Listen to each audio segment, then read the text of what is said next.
We have here Tiddler versus Icefox. Icefox, very good player. We saw advance 3-0 in pretty dominating fashion, I would say, in the losers bracket. Tiddler not looking as good in his match with a couple uncharacteristic misplays. Tiddler might be a little bit off his game because he's had to make a few appearances as far as casting and just traveling and stuff like that. So may not be at his best right now. So even though this would seem to heavily favor Tiddler on the surface of it, Icefox actually might be favored in reality because of the fact that Tiddler, like I said, not playing up to his full potential in the last few matches he's played. I don't know if you guys have been paying attention to Archon Team League, but yeah, it's been the same case in those matches as well. Not playing quite to his full potential. In any case, we have the Patron Warrior mirror. And you thought TGT would get rid of Patron Warrior. Nope, not the case at all. I'm going to start off with a mirror here between these two. And like we've mentioned before, it really depends on who gets the patrons off first. Tiddler with an excellent hand with a Despite into Patron Inner Rage. The only problem is he's going second, so it's possible for Icefox to pick up the resources before Tiddler does and be able to get his combo off first.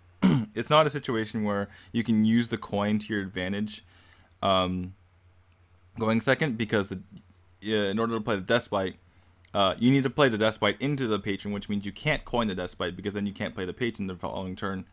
And obviously, if you go Patron Inner Rage Coin Whirlwind, that's a turn 6 play, or it's a turn 5 play with a coin, which means that if your opponent plays Despite on 4, and then follows that up with Patron or Inner Rage on his turn 5, then he gets it before you, which is a big problem. So Tiddler in a bit of a bind here. Looks like he's just going to go with the Despite here. Can't get Harrison at this moment, so he's probably going to go Despite, deny the draw, and then next turn is going to go Gnomish Inventor, and then followed by his Patron turn, and he's going to hope that his opponent can't spawn Patrons before him. And at the moment, there's no way for Icefox to do that.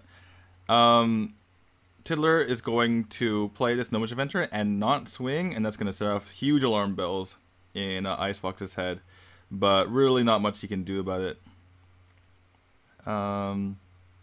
Yeah, the Warsong Commander is not going to help him. Even if he had his own Grim Patrons, it would be very, very difficult to come back. So what Icefox can do is kind of hope, I guess, that he draws into something like a Frothing, and then maybe get his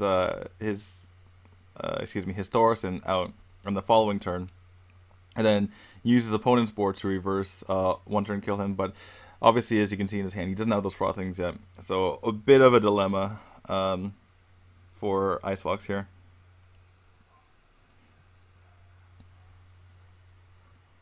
Yeah, no, I mean, really tough decision, really tough situation for him here. Nothing really he can do. This makes a bit of sense. He's just going to go ahead and make it so it's difficult for, or he can at least clear one of the patrons using the Cruel Taskmaster. Actually, I wouldn't be surprised if Tiddler just goes ahead and kills the 2/2. Yeah, he's going to go ahead and kill the 2/2 because that Armor Smith doesn't do anything. Yeah, it gets Icefox a lot of armor, but it doesn't really matter at this moment. And in particular, he actually doesn't get any closer to be able to use Battle Rage, which actually kind of hurts Icefox in a sense. So Tiddler is only really afraid of his opponent drawing a lot of cards and being able to have a super OTK kind of reverse OTK kill in the situation. So yeah, leaving that Armor Smith doesn't really care. And Icefox again in a really tough spot here. He can't even really use the Despite, because if he uses the Despite, then that means once he swings the following turn, he's gonna spawn more patrons regardless. So he's probably looking at just dropping down Thorson here and just trying to pick up some combo pieces, because he does have the Whirlwind. He has if he drops a Thorson here, he has double Whirlwind for 1 mana. as well as 2 mana War Songs. So if he gets to turn 10, he can reverse OTK, but that's it's a little bit optimistic. He does have a lot of armor, which means he's not going to die too quickly, so maybe he can just go Deathbite to face, and then just armor up, which would give him one more turn or one more card draw in order to draw something that he can discount with Thorson. But yeah, definitely a really difficult turn for Icefox here. And looks like he's gonna kill off one patron. Maybe he picks up, and execute this coming turn. And maybe Tiddler can't propagate these patrons anymore. So Tiddler could put another patron in the field. He could throw down a Unseeable Ghoul. Oh, it looks like he just plays the patron. It makes sense, because if he plays the Unseeable Ghoul, one of the patrons could get slammed or executed. Whereas in this situation, it's much, much harder to deal with. And even though you're using a patron out of hand, it's still the same situation. It's still extremely difficult to deal with, 3 patrons that are capable of propagating. And on Icefox's side, he's basically just going to have to play the Thorson, it seems like. The Gnomish he could play the Gnomish. It wouldn't be the worst move in the world. Just because the patrons can propagate off of it, but they only make 3/1, so they can't, continuously propagate off of it. Tiddler picks up the slam there. He's a little bit worried about dying, so not gonna take any damage. You could see him play the Armorsmith as well as armor up, just so he doesn't die. Nope. Yeah, actually, Armorsmith is a little bit liability, because it allows if your opponent has double frothing, it actually just hurts you more than helps you. So it looks like he's just gonna leave these 3 patrons on that board. He knows his opponent can't deal with him, and it makes it less likely that his opponent is lethal from 31. But if his opponent had a double frothing War Song, he probably is lethal anyway. So, what is he gonna do here? Looks like he's gonna.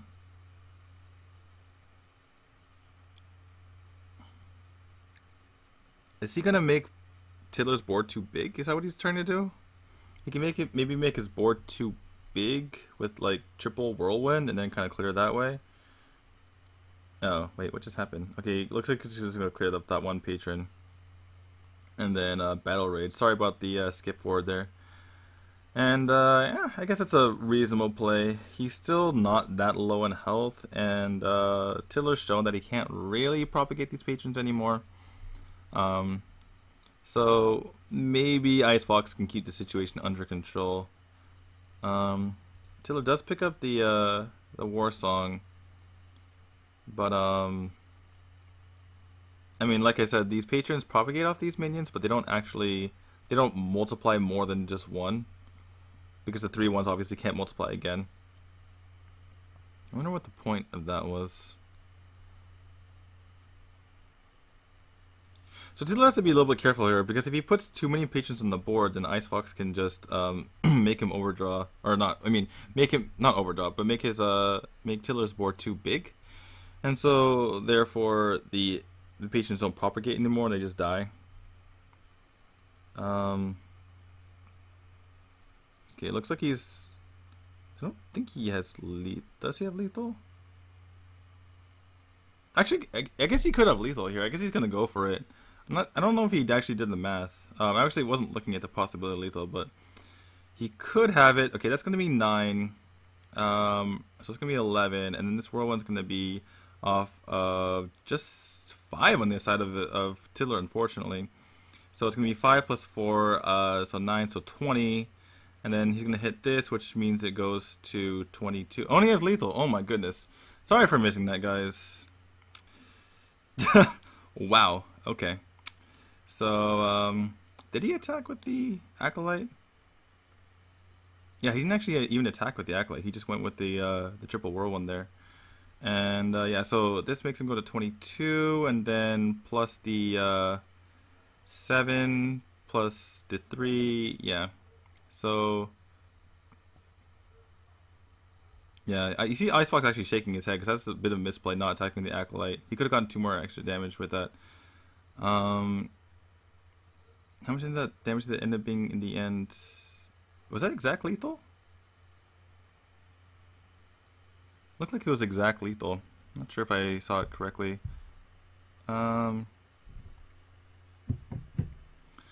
So yeah, Tiddler looked like he was in a good position the entire time, but just gave his opponent too much time, and able to get that lethal. That top deck Acolyte was actually pretty huge because it allowed him to get that extra damage in, or get the extra damage off of the Whirlwinds.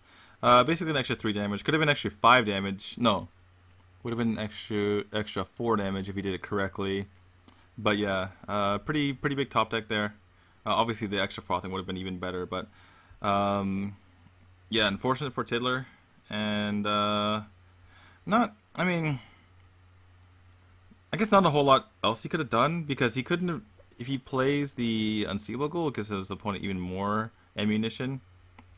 So yeah, kind of just a tough spot for Tiddler, and unfortunate that he got comboed basically perfectly.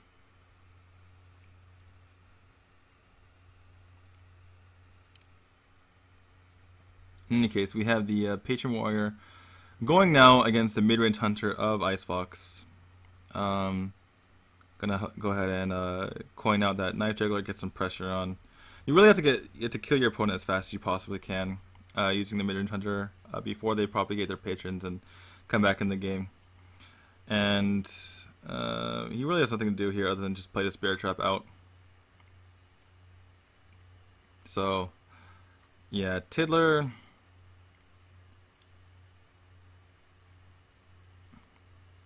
Tiddler considering either the Loot Hoarder or the Armor Smith. Armor Smith not the worst thing to get bounced back.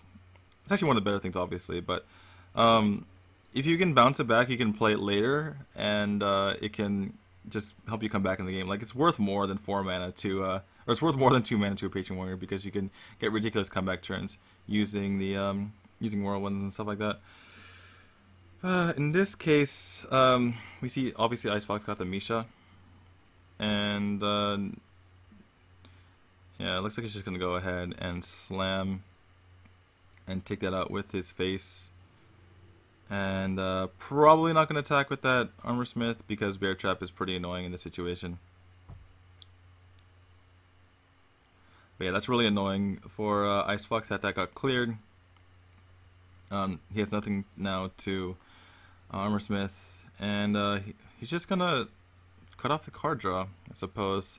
I feel like the Armor Smith's a little bit more of a threat in a situation, because if the patron just gets enough armor, like if you think about it, Armor Smith is almost like card draw in this matchup, because if they are able to kind of stall out more time, then eventually they can just draw the cards, just manually.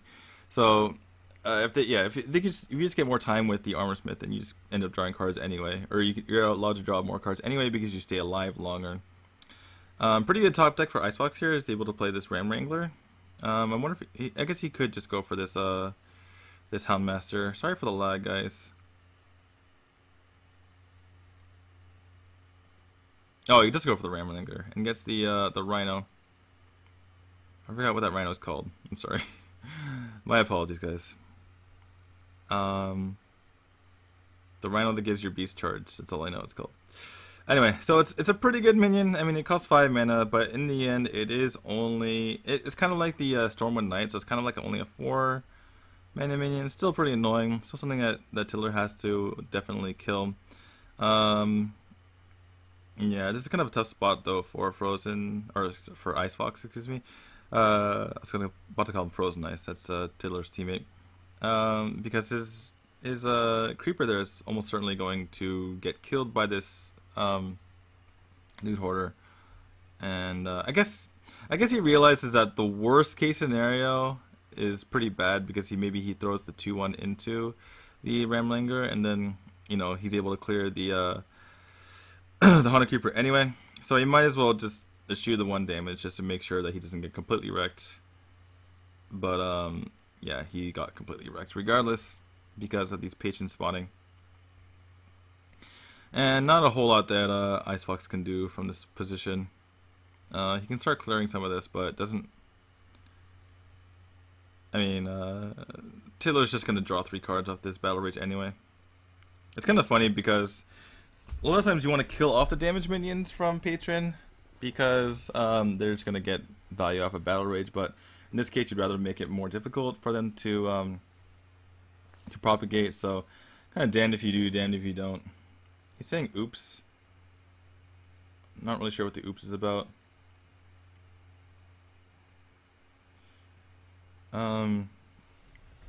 Yeah, Tiddler, he has a lot of options here, obviously, with all these cards. He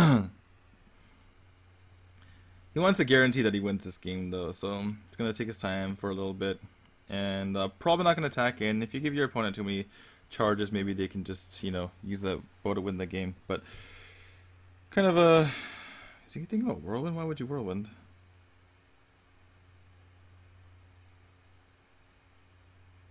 Oh, it looks like we have a DC from Icefox. Yeah, it looks like Icefox disconnected. That's the sure sign of a disconnect because you saw the Whirlwind effect go off on Tiddler's board, but on Icefox you just see the card hovering in the air. So, yeah, Icefox really probably DC'd, which would be a really shame for Tiddler actually because Tiddler is way ahead in this game, but it's not to the point where he has lethal or anything soon, so it's not impossible for... I mean, it's theoretically not impossible for Icefox to come back, but I mean, it's hard to call the game here, but Tiddler is way ahead. So yeah, it looks like they're kind of they're calling the admins and seeing how they're gonna handle the situation. Well, this gives me time to sit back and relax for a bit. I sound like bored. I'm sorry if I sound a little bit bored, but I'm just tired. This is the 9th match of the day, I believe. Yeah. 9. This is my 9th best of 5. So hang in there, guys. Oh yeah, Tundra Rhino. Sorry, that was the name of the card. The more matches you cast, the more tired you get. The more you forget the name of some cards. So sorry, guys.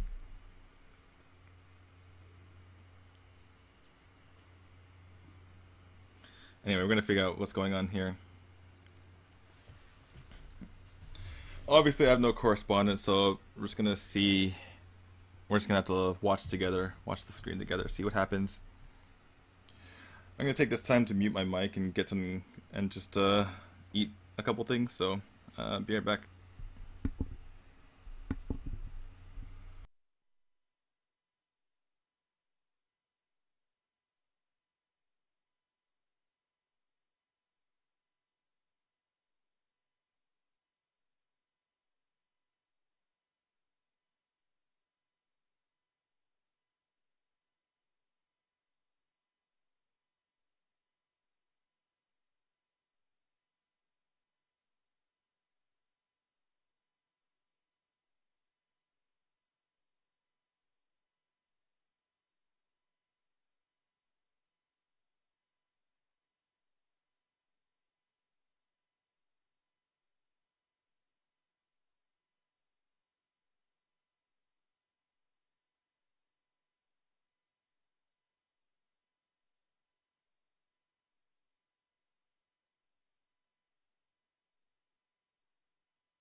All right, looks like we're going with a regame, which is again very, very unfortunate for Tiddler because he was way, way ahead in that game, as you guys saw.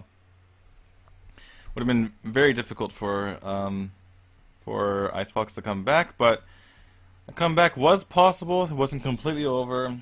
Tiddler could have maybe misplayed or something. So, yeah, you can't really call it from that position. Especially because there were several turns away from. I mean, it's one thing if he had, even if he didn't have lethal, but he had, he had lethal in like one turn. If, and there's no card that that Icefox could draw, but there were several turns off lethal. There was a secret on the board. It's really hard to just call that match, but yeah, just really, really unfortunate situation. And this opening is much better for much better situation for Icefox in the last game.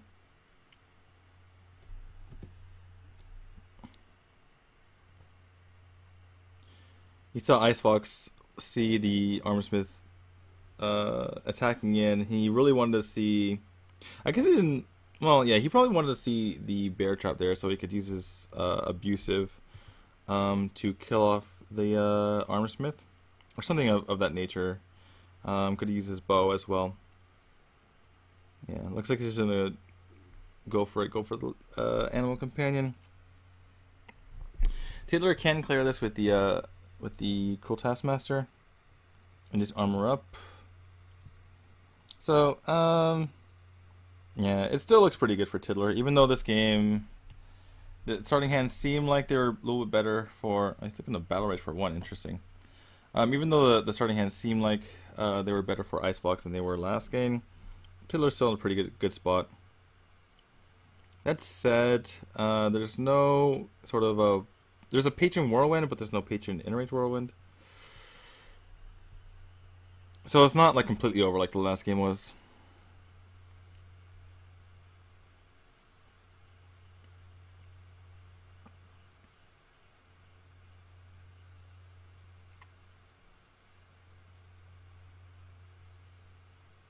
This is kind of an awkward turn for Tiddler because, I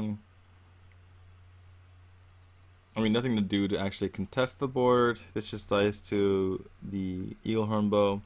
Yes, it gets rid of the second charge of Eaglehorn Bow, which I guess that's what he was thinking of. But then he, Icefox looked like just picks up another one. Just flood the board now. Hope that your opponent doesn't have a way to deal, or it doesn't have any additional whirlwinds. And yeah, looking definitely much better for Icefox this game than it was last game.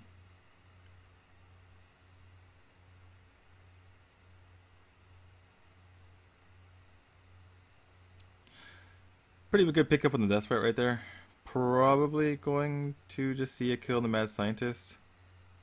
Oh, sorry for the lag a bit there.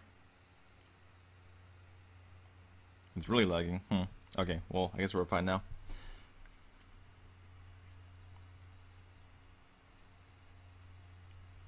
This puts more damage onto the board, but it's only one more damage, so it's not a huge deal.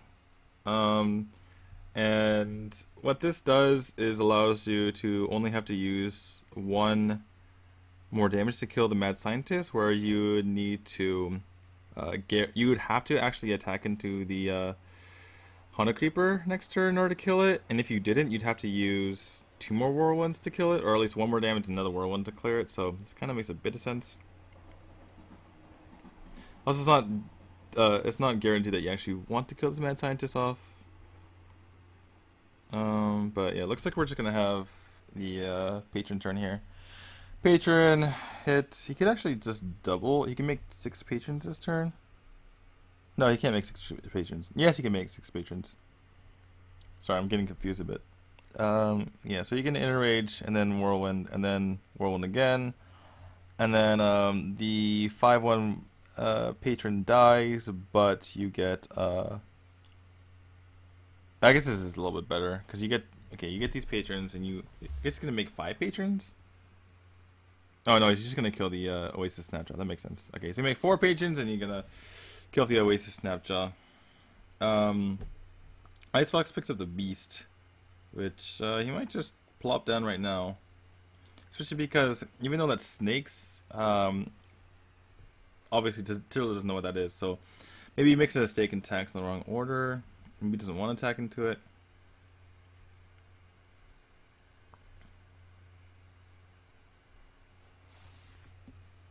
I mean, there's nothing else really to do here. Well, I guess he could Eagle or Horn Bow, kill one of the patrons, quick shot the other patron, or quick shot the other full health patron, I should say, and then and hero power. I was gonna go face. Interesting. That's kind of weird because you're not playing the beast this turn, which means it's gonna be dead in your hand, and you're just kind of hoping you top deck damage. He has 5 damage next. He has 8 damage next turn in his hand. So I guess if he top decks like Kill Command or something, he has lethal. But I mean, Tiddler can just armor up. So I mean, even as a shield block. I guess if he picks up, I guess if Icefox picks up Unleash the Hounds and Tiddler overcommits the board, it could be a thing. But I don't think it's likely to happen.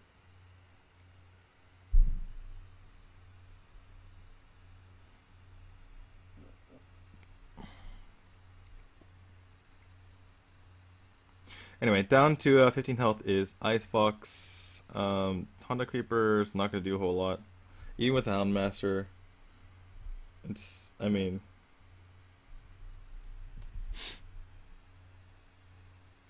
yeah, Tiddler could just easily kill it off. He's going to go for it anyway.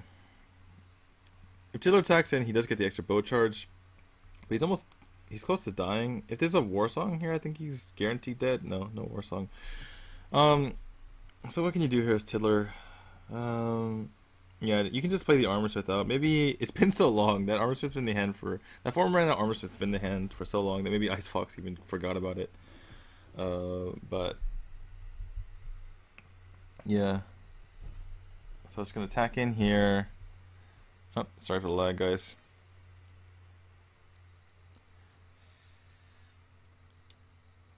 And what's the follow-up? You could play Unstable Ghoul, Acolyte. You can play Unstable Ghoul, just armor up to protect your health. Okay, Enrage to take that out because you don't really want to run 3-2 into it. 3-3 into one of those, 3-3 in the other one. Probably 3-2 into the 4-3, and then put Unstable Ghoul behind it so that he can't really do anything.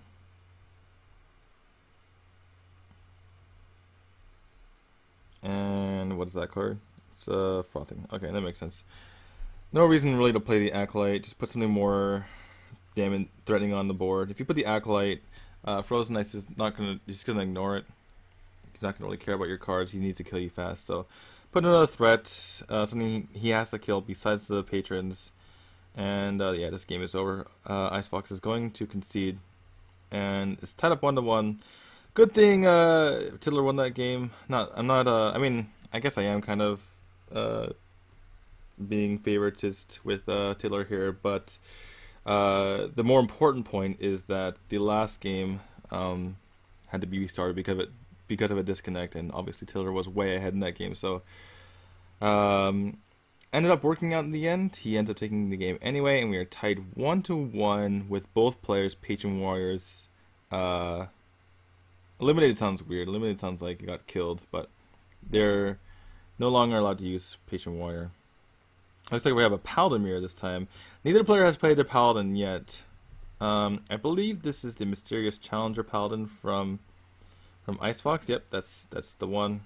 And it's the mid-range kind of tokeny Paladin from TiddlerCelestial. Bias is the word. Yes, thank you, Missile. I can't speak English, I'm sorry. Not at this point. Not after this many hours of casting. I started at 2 o'clock today. I've been casting for 8.5 hours. Okay, let's do this. Alright, so Knife Juggler on the board. Pretty safe behind that Noble Sacrifice. And probably going to play the Muster for battle, and there's about an 87% chance it clears Knife Juggler. Yeah, Just gets the 2 knives right off. And almost certainly going to see a Consecrate on the side of Tiddler. Yep, already reaching for it. So, Consecrate and a bunch of secrets in the side of Icefox. Not something you want to see. You want to get that Mysterious Challenger, get the full value out of it. Dr. Boom. And do you just play out these secrets, or do you just shield a mini-bot and dude? Yeah, I think you want to maximize your dudage, just because obviously that Dr. Boom's not coming out for a while.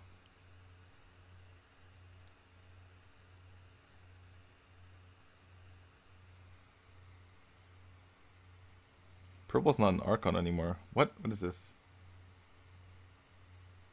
What you talking about? Okay, we have the top deck Mysterious Challenger, and it's going to be almost certainly the play next turn. Doesn't play the Avenge. I guess he wants to get more value out of the Mysterious Challenger this turn. Silverhand Regent comes out, gets repented, or it must repent, I guess. But we're gonna have 2 1/1s come out. So yeah, Mysterious Challenger. We're gonna see a big wig come onto Uther. How many secrets? Yeah, just 3 though, and clears the board. And this is really frustrating for Tiddler to deal with. He now has to face. Okay, that's Avenge. That's Noble Sacrifice. That's a Command Spirit, and that's Redemption. Yeah, so no repentance actually.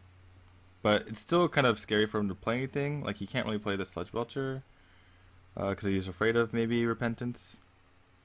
But I guess Aldo probably is better anyway. However, the Shielded Minibot can trade into it now. And Dr. Boom hits the field 1 turn before Tiddler's Dr. Boom. Kind of feels bad, man. You never want to be the second person putting the Dr. Boom down the field. On the other hand, surprisingly enough, Icefox has taken more damage than Tiddler because he's been consistently clearing the board. That said, he does have a massive board lead, so there's that. But if Tiddler can stabilize, he has a very, very high life total, which means that, you know, as long as he can stabilize, he probably has a chance to come back and win this game. But remember when I said he had a high life total? I take it back. He's at 10 life. So, yeah, what was the secret he just played? I guess it's everything but repentance, right? So it's going to be competitive spirit. Yeah, he's played competitive spirit. So competitive spirit plus redemption plus avenge plus... Oh, God. Competitive spirit, avenge, redemption, noble sacrifice. That's the one. So what do you do as Tiddler here? Do you equality first, or do you equality last, or... Well, I guess you attack in first, because you know it's going to be noble sacrifice. Get down. It's the guy, let's see what it hits. Well, first it's going to... Wait, the Death Rattle goes off first? The Boombot hasn't died yet. What? So I guess now what you do... Okay, so redemption and... redemption, noble sacrifice, and... Then Boombot. Oh, but it kills the Boombot, so he can't use the equality, and then his Boom... Ah! Oh, no. His Dr. Boom's gonna die. Oh, God. It's the equality just to kill... just to kill that guy. That feels bad, man. Never lucky. Never lucky. And then there goes the competitive spirit. So, what are we going to see out of Icefox here? I don't believe this lethal is there. Unless this Boombot does crazy work. 2, 3, 2, and then 2, 2, 4. If the Boombot hits face for 2 damage, he is lethal. Yeah, it looks like he... Yeah. Oh, nope. Well, it does clear the board, so... Kind of a... It's a bit of consolation, right? And, yeah, go ahead and clear that. Oh, sorry for the lag, guys. I wonder if he swings here. Probably. Oh, he has 1 damage off lethal? Oh, I guess he only had to hit for 1. My bad. My bad. My mistake. kind of a tough decision because you might want to use this True Silver to be able to math your way past the taunt easier, but I mean your board's big enough that you can kind of do the math with your board anyway. Like you already have a 4 damage shredder, so the math isn't going to make much of a difference. Can Tiddler survive this turn? If you play Such Belcher, it heals for 7, and yeah, the other one heals for 8, which means he's dead on board. Icefox takes that game, and Mysterious Challenger Paladin is really cleaning up. It's had a really good win rate today, and apparently it's had a really good win rate for a lot of pros on ladder as well. If you've been following Twitter, so very, very interesting. It's so interesting to see something as crazy as Mysterious Challenger having such an impact. And yeah, Tiddler 1 game away from being eliminated here by Icefox.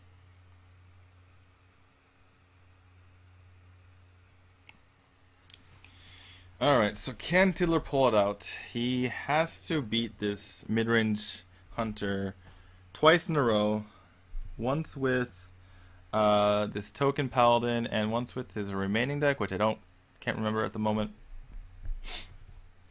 He does have the zombie chow here, but other than that, his hand isn't looking the greatest. But he has a couple turns to draw into something decent.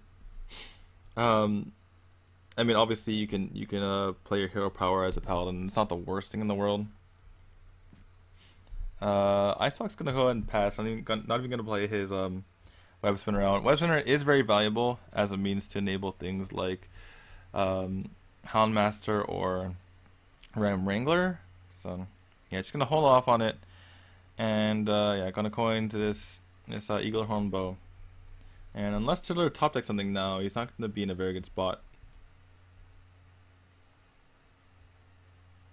Let's see what his draw is. Looks like he's not hovering. Yeah, he was hovering over the rest of his hand, which means he didn't top deck anything nice. If he saw a 3-drop that he could have played, he probably would have played immediately, even if it was, well, I guess maybe not Aldor, but I think Tempo Aldor would still have been a good play. So it's something to play here.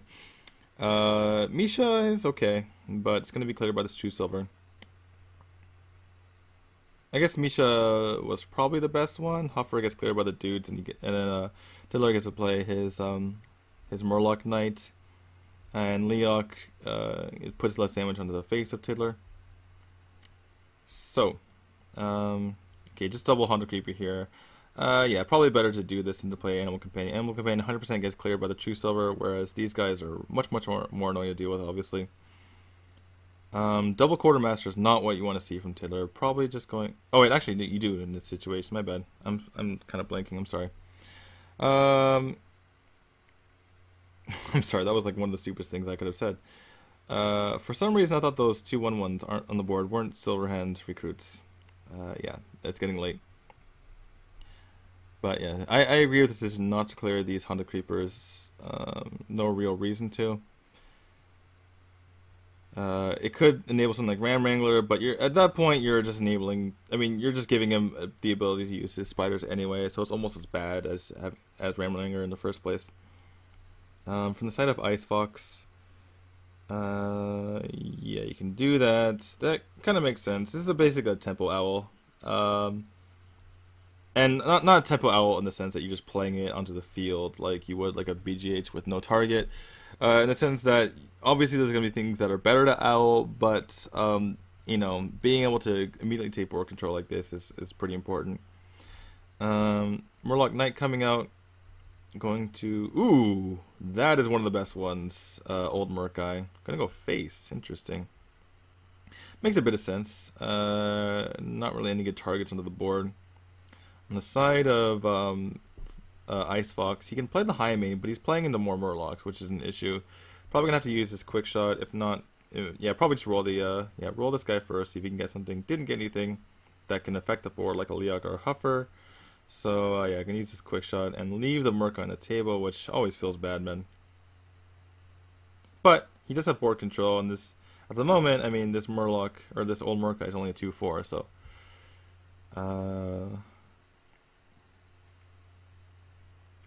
What can Tiddler do here? That was actually a really good play by Icefox. It seemed like a bad situation for him, but yeah, he handled it well, and now he has board control. And Tiddler is forced to just Sledge Belcher here, which can get cleared up pretty easily. But he does have the ability to maybe make 2 more 3/3s using his Quartermaster next turn. So yeah, pretty back and forth game, I would say. Do you go for the Ram Wrangler here or no? It's always nice to get that value out. Especially because, I mean, you can play Hyman anytime. You can also weave in the hero power this turn with the Ram Wrangler. And it could be a huge turn, depending on what you get. Gets Malorn. Look at Icefox's reaction, as if he's like, wait, what is that card again? What does that thing do? Malorn, obviously one of the best things. I mean, the death rattle doesn't even matter. Obviously, you're not likely to draw it again if it dies, but just killing it in the first place is really annoying. Or really difficult to do, I should say. Can Tiddler kill this Malorn? Oh, that's a Knife Juggler. It is something. Do you quality Knife Juggler Owl Dude? Is that a thing that you could do?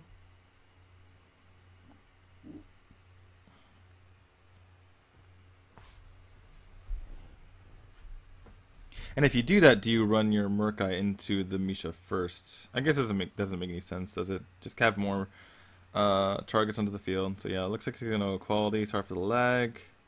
Yeah, gonna quality plus.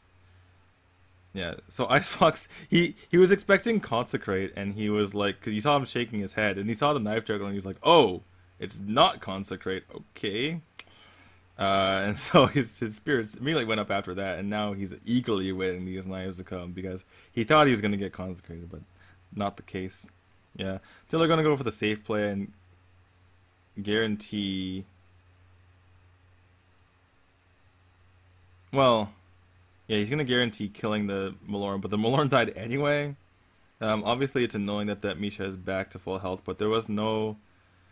I mean, it was hard to sequence it better than that, because if you play the Owl first and you don't get the Knife Juggler off, and if you... I guess you could have Knife Jugglered, and then Owled, and then Equality, but then the Knife doesn't matter if it hits something with a lot of health, so... Really hard to sequence there. I guess the saving grace is that he is a lot of health total, but... I mean, Icefox has got Juggler, or sorry, the Hyman into Hyman, so... Not looking good for Tiddler. That Malorn really changed this game and kind of forced Tiddler into a really, really awkward position. Oh, and the Houndmaster. Do you use it this turn is the question. Probably just play out your second Hyman. He's going to use his Houndmaster here? I mean, you'd have to use it on the Misha, right? I guess you use it on the Misha to get 6 damage to face. You still almost automatically get 4 damage to face with the Misha. I'm gonna assume if you use the Houndmaster on the Misha to kill the Belcher, you throw the 2/1/1s in and kill it with the Hyman. I can't imagine you using the Hyman. Yeah, that wouldn't make any sense. So, I mean, whatever he does here, unless he completely messes up the sequencing and attacks with the wrong thing, whatever he does is gonna be good. Oh, really? He's gonna miss 6 damage. I would have hit with the Hyman and just get the extra 4 damage in the face. I mean, the 6-2 Hyman is not that much different from the 6-4 Hyman. It's a little bit different, but the Shredder still trades into it. Now we have the Muster for Battle Dude Quartermaster play, which puts a lot of pressure back onto Icefox, and he is at 15 health. We forgot about that. Tiddler was being really aggressive in the early game. He's facing down. Really, he kills the 1/1. I guess he's threatening lethal anyway, and these Hymens have to trade into him theoretically. But I mean, Icefox could just go ahead and Houndmaster and hit face, and then force Tiddler to go through them. But let's see, if he didn't kill that, Icefox had 12, 14 guaranteed damage to face. So kill command, I guess Tiddler was playing one kill command, which makes a bit of sense, I suppose. Alright, so yeah, Icebox is going to push for damage here, and What can Tiddler do? Does Tiddler have lethal? Or no? Owler helps him trade a bit easier into this without losing most of his guys. He also has Defender, obviously. Does he have lethal, though? I didn't count. 3, 3. 4, 3, 3. Oh, yeah. Okay, he does have lethal. Okay, there you see the graphic on the left. 14 damage and exact lethal. Is that correct? Okay, alright. So, Tiddler takes it. Forces a game 5. And, yeah, that's going down the wire again. All these games are going to the wire. I guess I should be happy for Tiddler, at least. Putting up a fight. Kind of got crushed in the initial winners bracket match. So glad to see him actually making this a match. And yeah, he might actually advance. He might actually go to Blizzcon after all.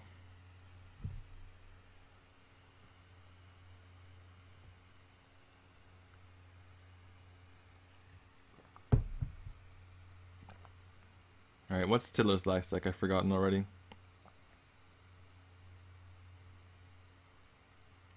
Apparently we're seeing a lot of people in the chat talk about misplays.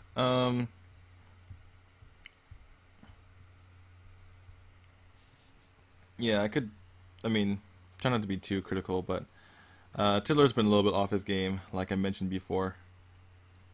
Sorry for the lag again. Yeah, a little bit off his game because he's had to make a lot of appearances, being a famous Chinese Hearthstone player. So, like he saw in the Archon Team League as well, not on exactly on top of his game.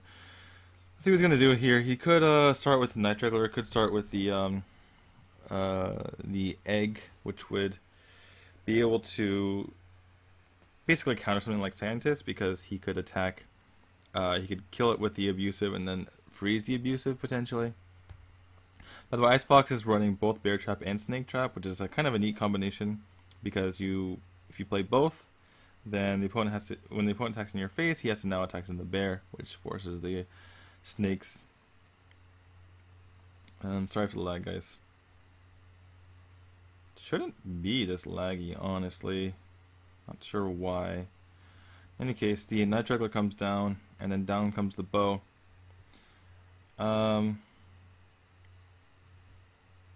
Yeah. Kind of a back and forth game at the moment. Probably gonna play all the 1-drops here on Tiddler's side. You're not gonna run into Night Juggler Unleashed on 4 mana. And just give yourself the highest chance of being able to use Argus this coming turn. So, is he gonna kill this or go face? I'm gonna go face. Pretty of a risky play because of the potential of Houndmaster, and we do see that he has Houndmaster in hand.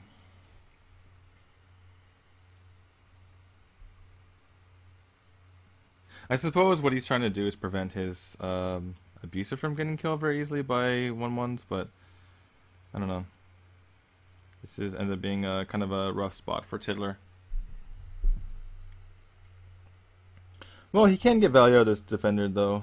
Plays a Defender, trades in the Abusive Sergeant, and kills one of the 1/1s. So, like I said, very, very back and forth game so far. I know it's cliche, but, I mean, you can tell it's pretty true here. And all these are very situational cards on the side of Icefox. Obviously, you don't want to see the 2 traps in hand, but he is going to be able to potentially Hunter's Mark this Nerubian and kill it off with a 1/1 right away, which is nice. Or not. Okay, he's flinging out those traps so fast my computer can't even keep up. This makes a little bit more sense because, I mean, might as well just make it impossible for the Nerubian to do anything. Don't really need to kill it now, just save the Hunter's Mark for a more important situation. And that's a very good pickup on the side of Tiddler because he's able to use these imps to generate, or to be able to proc the freezing trap, and he gets 4 of them. He's looking for Night Juggler, you can see him praying. Gets in second Unleash, which is nice because now you can just play this out freely, knowing that if you ever pick up Night Juggler Unleashed, then you have that option available in the future. I wonder if he uses the Hunter's Mark here. He might. Yeah, he might just do this, just to make it even more annoying for Tiddler, make it so it's impossible to use his minions in the future. I wonder why he's doing this. I guess he's just gonna play second unleash. Why? But why do you need to play second unleash? You could just save it for the future in case you get in trouble again. You know if he's playing second implosion. I would just clear the board here. Keep your 2-1 on the table. Keep firing at face. Or I guess you could do this and just make it impossible for the 4-4 attack. But no, yeah, he's gonna clear. No, it's just gonna go face. Okay. Sure. Either way, either you clear the board by using the 100's mark, or you do this. Saving the 100's mark is also reasonable because you could see something like Morganis come out later. Yeah, probably just gonna see this. Yeah, just attack in. At least he doesn't have a bow up, right? Getting it frozen back is not the biggest deal in the world. And I mean, a lot of times when you're in this position as Icefox, I mean, you're controlling the game. As long as if you get board control and get some free shots off on the zoo, you're in really good position. But he doesn't have anything in his hand right now, which is a problem. Like if he was able to follow this up with a high main, and attack 3 to face, then Tiddler would be in a lot of trouble. But at the moment, he really has nothing to do, so it's obviously an issue. That said, Tiddler is at 14, which obviously is a problem. That's a very, very good draw. That'll protect him for a bit. Probably just play the egg and the defender here. Or he could play... He could play the Imp King boss and defender. Yeah, this makes sense as well, because not only do you get more health in the Imp King boss to be able to protect yourself, but also guarantees that this this Doom Guard is going to come out. Owl is a pretty big card right here. He could play out his whole hand. Yeah, he's going to go ahead and play it out. Might as well. And just probably hero power here. He can quick shot next turn. So looking very, very bad for Tiddler. I don't see a reason why to clear any of this. Just go face. I don't know why the imp matters. Yeah, just go face. So yeah, Tiddler in a lot of trouble. He's facing at least 5 damage this coming turn.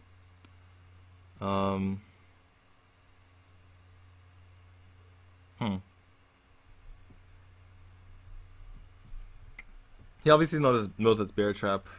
He can clear the board, but it involves running a Doom Guard into a 1-1 or a 2-1, which is really annoying. If he decides to go ahead and hit face and then clear the bear, he's leaving 2 minions on the board.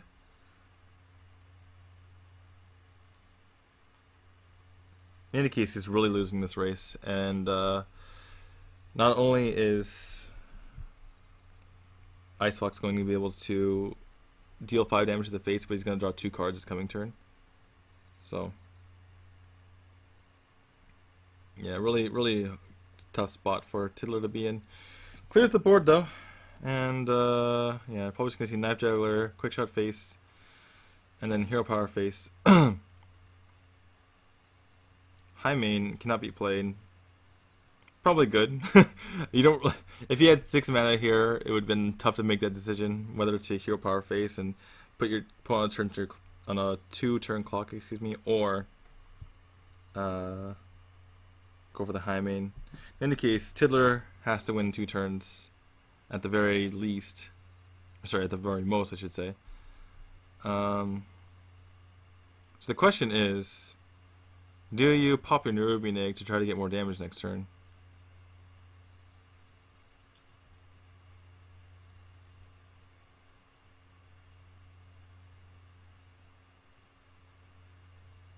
I think the answer is yes, right?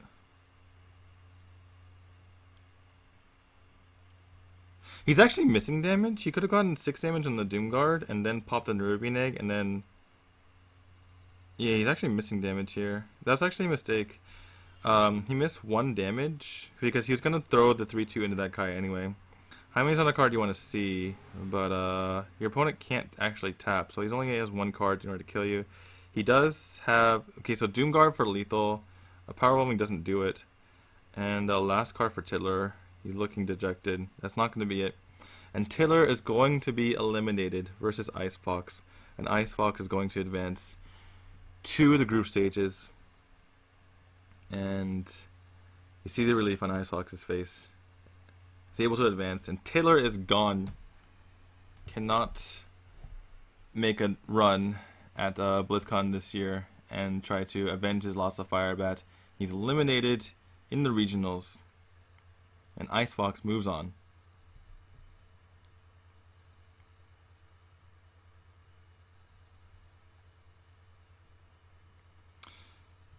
See the crowd there. Maybe some of them a bit dejected that happened. The casters don't seem very happy either. Yeah. Anyway, sad day.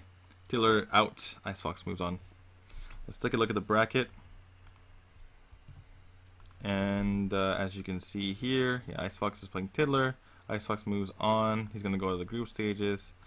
And the next match we're going to see is Shichen versus Zoro. I think it's Shichen, right? Yeah. In any case, I'm going to leave you these commercials, and I will be back before the next round starts.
那个侏儒想对那只羊做什么？难道他是想要吃烤羊排？哎，它变了，变成了一只松鼠？居然是松鼠啊！它还好吧？被食人魔踩在脚下，感觉真棒。手机搓炉石，免费拿卡包。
辛苦咆哮，哎，直接干着跳了。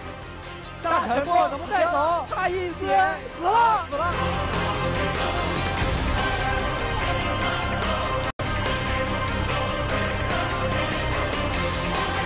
三个无敌了！喊一声，还有谁？是很漂亮，快跑！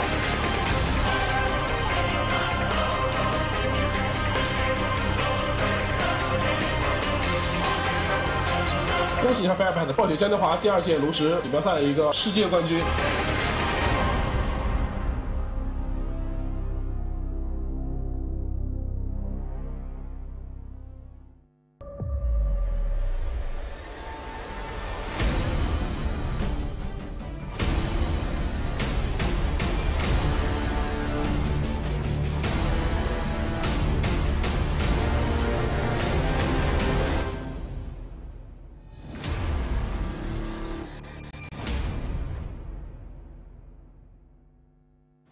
好的，亲爱的观众朋友们，欢迎回来。刚刚也是迎来了一个非。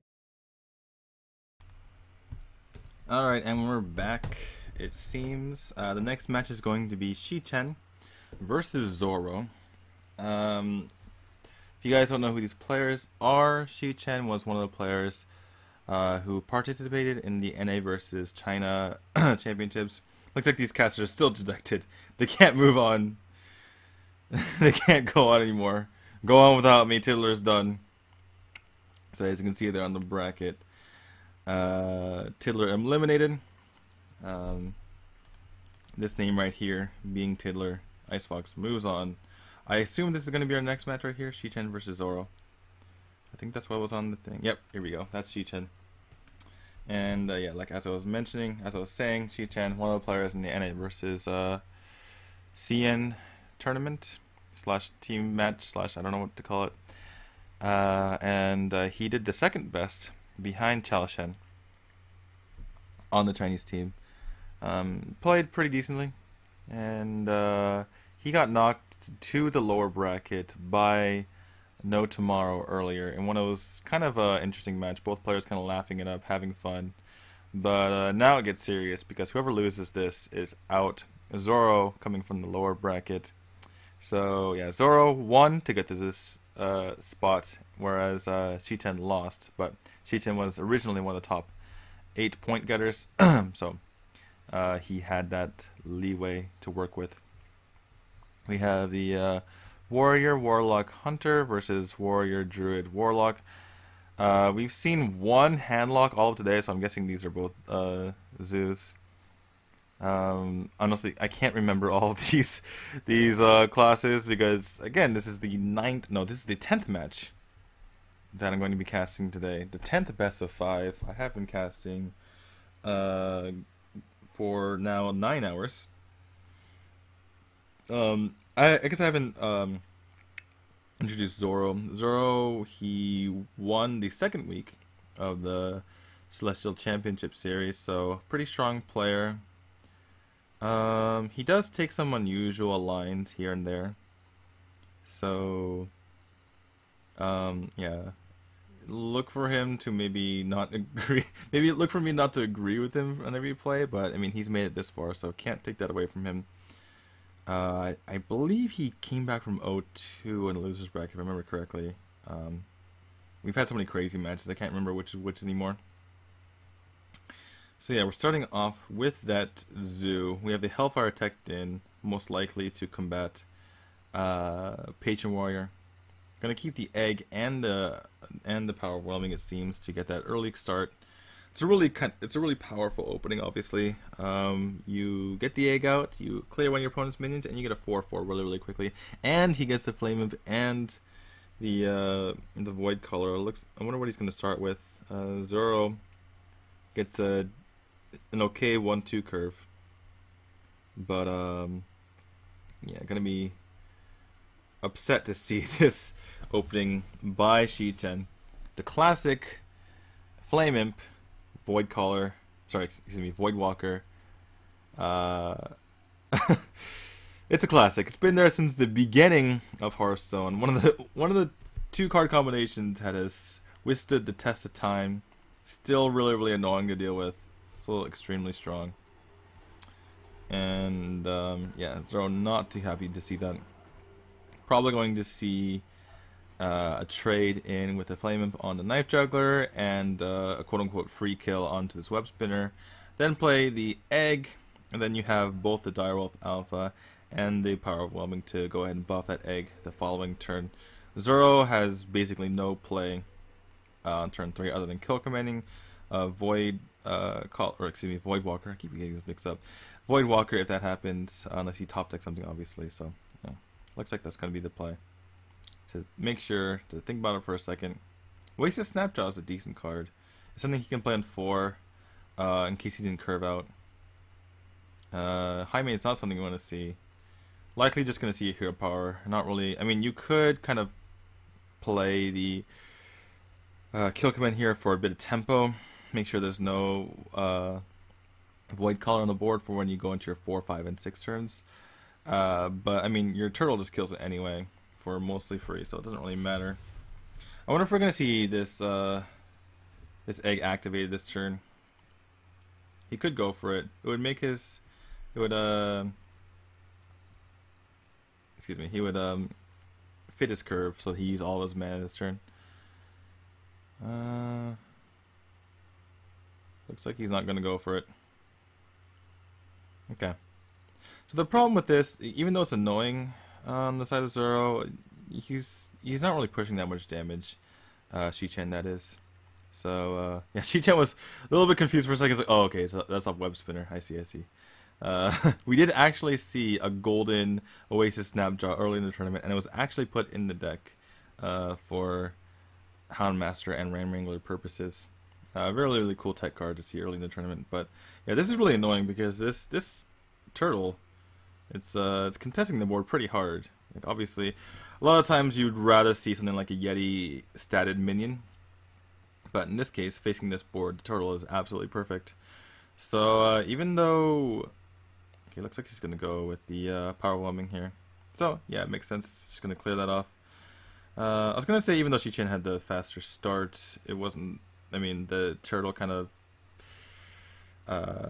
contests the board really well, but that power rolling changed things again, and now we're seeing Zoro again on the back foot. Probably just gonna have to play out this. Well, he has a couple options. He could use Creeper into kill command to immediately get the damage off the board. It would actually allow him to contest the board better than playing as Lothar right now, because Lothar just dies to the Nerubian at the moment. So that could be a play that he goes for to take the guy off the board. And worst case scenario, somehow your Lothar gets cleared another way with some sort of abusive sergeant play, and then the Nerubian goes to face for 5 damage, which would be obviously a nightmare. So yeah, he's gonna go for the safer play, gonna clear that out, kind of make room for his high main this following turn. Aside of Shi-Chen, okay, that Void Collar actually changes things a bit, because you might have seen him go for the Doomguard play. He still might go for it, but it's obviously painful to play the Doomguard and eschew the Void Collar, which could have gotten out for free. Then again, you know, it could get out, so whatever he goes for, it's, yeah, like, you can't go for the Knife Juggler. Knife Juggler is obviously not a play here. But yeah, gonna go for the Void Collar and probably push damage to face. No, I'm just gonna clear off part of this. I don't know if that makes a lot of sense though, because it just guarantees that your Direwolf Alpha just gets cleared. I don't quite understand.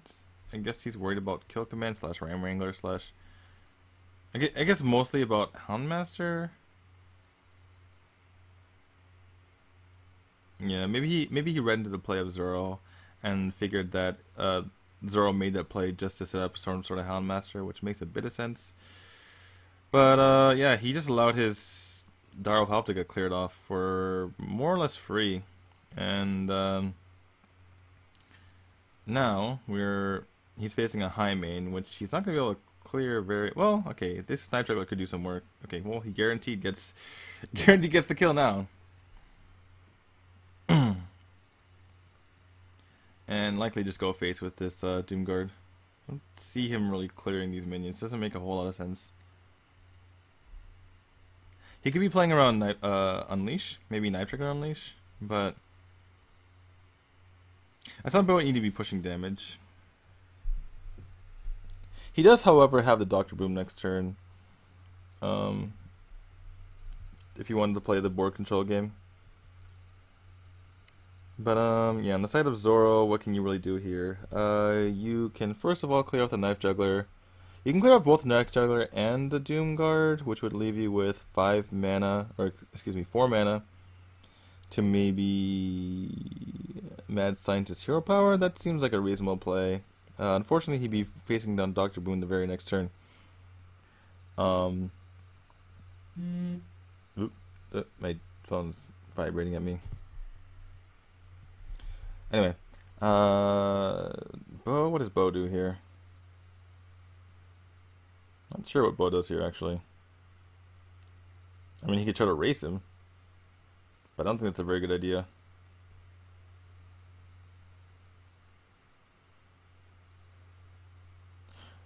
I don't understand, because then the one just clears your one anyway. So why clear it when you just go face?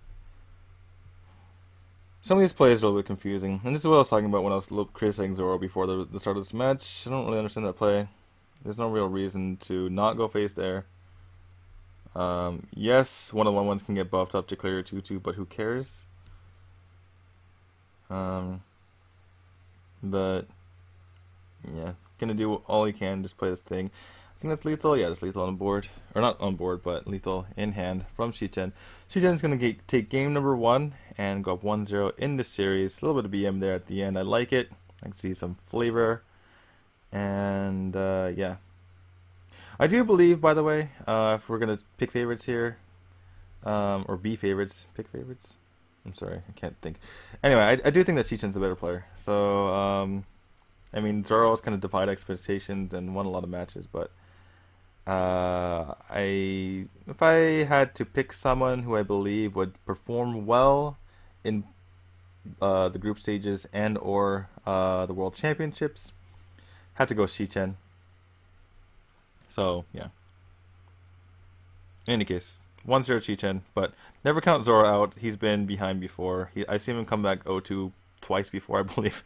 So maybe he's just caught. Maybe he's continuing the trend. Maybe he's just gonna. Maybe it's all part of his plan, right? You get down 2-0, get your opponent in a false sense of security, and then just 3-0 him really quick.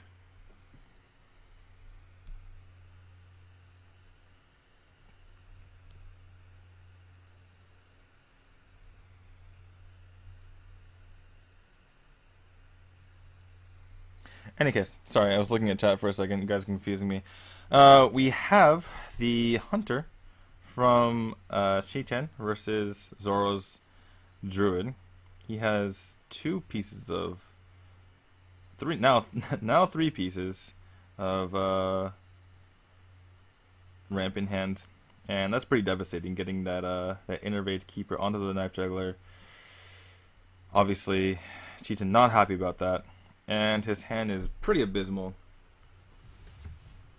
Also, you don't want to be using Hunter's Mark on that. He's just gonna set up this bow. And Zoro has all the time in the world now to use his Wild Growth. I wonder if he just coins Wild Growth here. If he coins Wild Growth, he'll have what 6 mana this next turn. You could just do that, coin Wild Growth, and then go straight into the Thorson the following turn. Yeah, it's just gonna do it. One Wild Growth, coin Wild Growth. Feels good, man. Goes into that Thorson next turn, and Shi-Chen's not very happy. What does he top deck here? Top decks a Glavezuka. One of the worst cards he could top deck. That Dr. Boom feels so far off. Where's my Wild Growth? Maybe should have played Druid.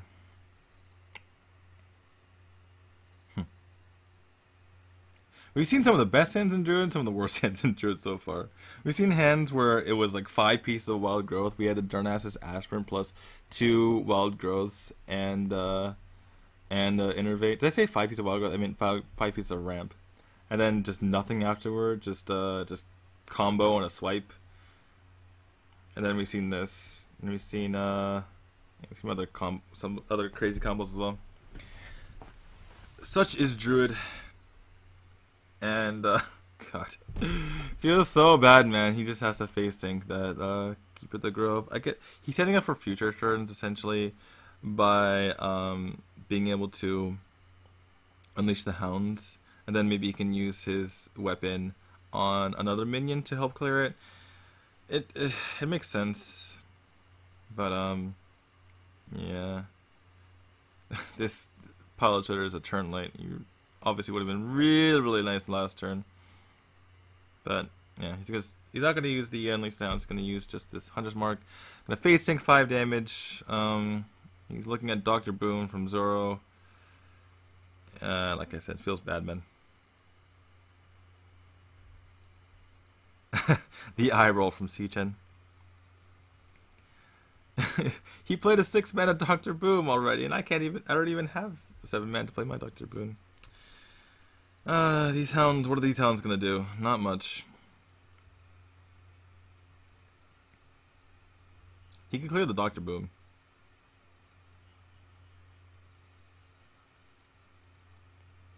Where's that called again? Sparring partner? Yeah, it looks like he's gonna clear everything. Oh, he's gonna play another one. Okay, this makes sense. Yeah, it's probably his best play here. Just clear as much as you can to set up for your own Dr. Boom the following turn. So Siichen fighting back, had a pretty horrible start. Yeah. He can't even clear the board. He goes for the odds and says, okay, I'm just gonna get the damage in, just hope this last hound isn't the one that's killed, and then just gets punished, loses the 1 in 4. Feels so bad, man. Zoro has a wealth of options here. I mean, he's at 26 health, he can do whatever he wants. He can play the Sylvanas, he can play the Ancient Allure, he can play the Swipe, he can play this Druid of Claw, probably just charge into the face. I mean, just put the pressure on.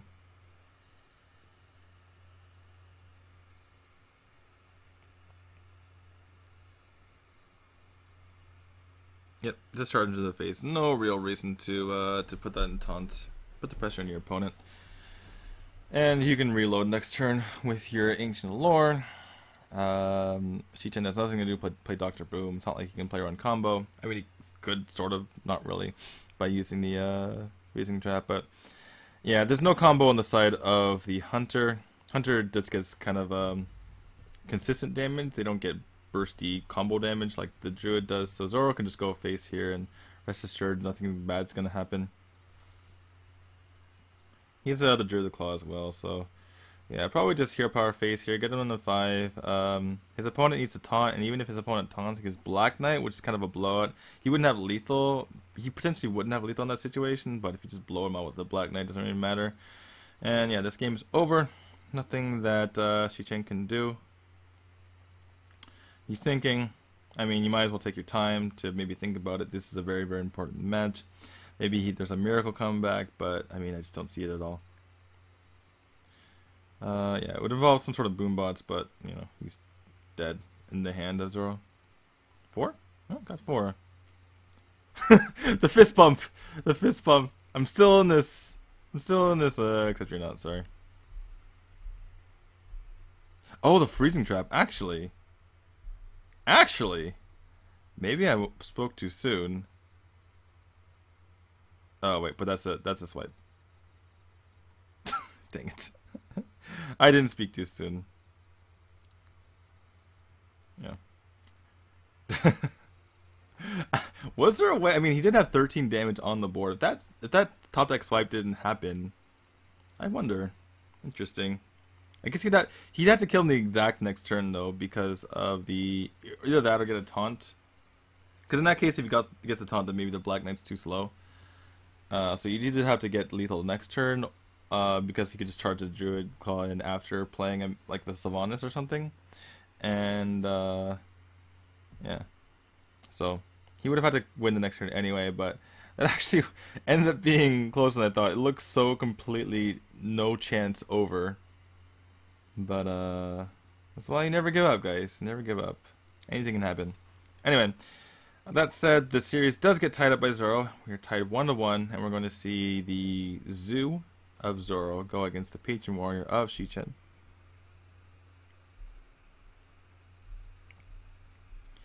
Is he reading chat occasionally? I can't really respond to chat very much though, because I have to actually cast these games.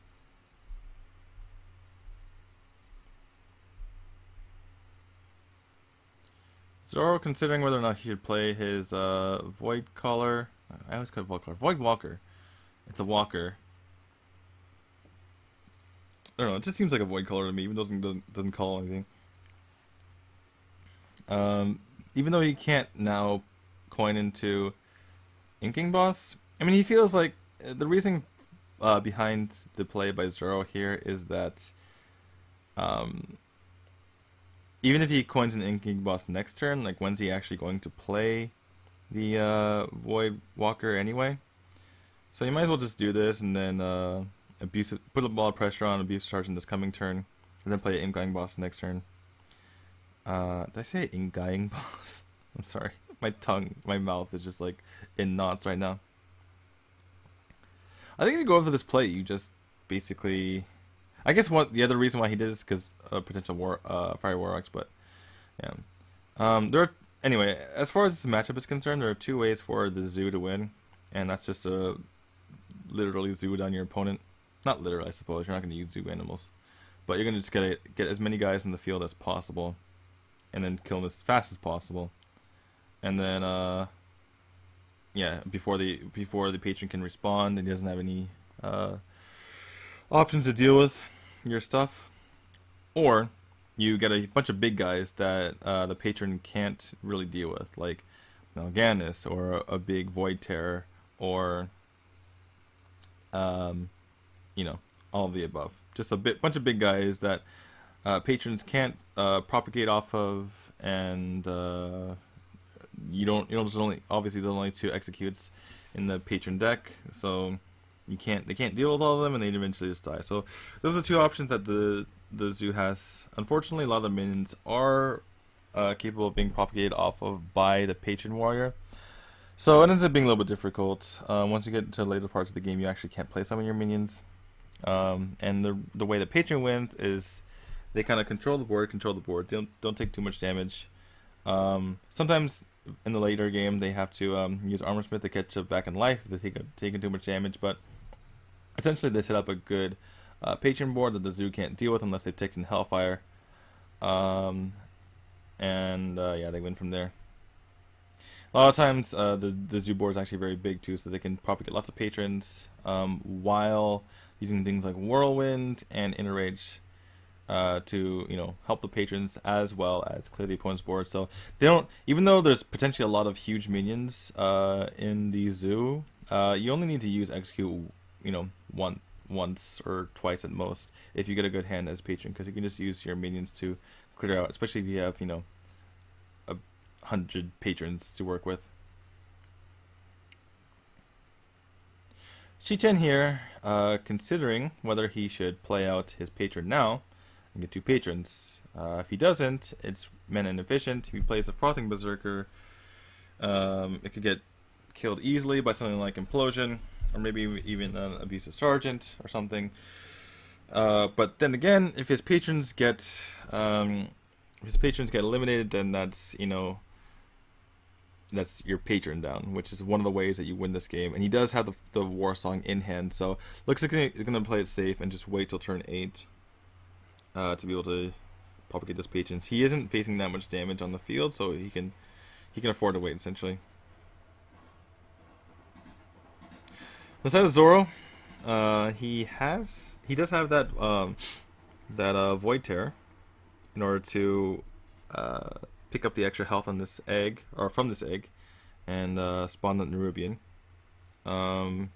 Probably doesn't want to get rid of that spider because it just gives him his opponent easy clear with the Whirlwind from the Deathbite.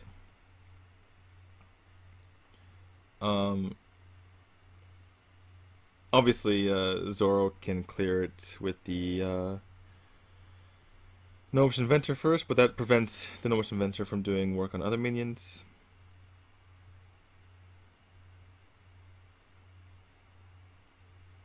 A little bit tough decision, but I think he's just gonna eat the egg only. Although it does end up dying to just the Deathbite, so maybe getting the extra 2 health is important. 3-7 or sorry, 4-7 is pretty big. But yeah, the more I think about it, I think I probably would have just taken the 4-7. Especially if you can bait out and execute in this situation, then your Dr. Boom might go uncontested.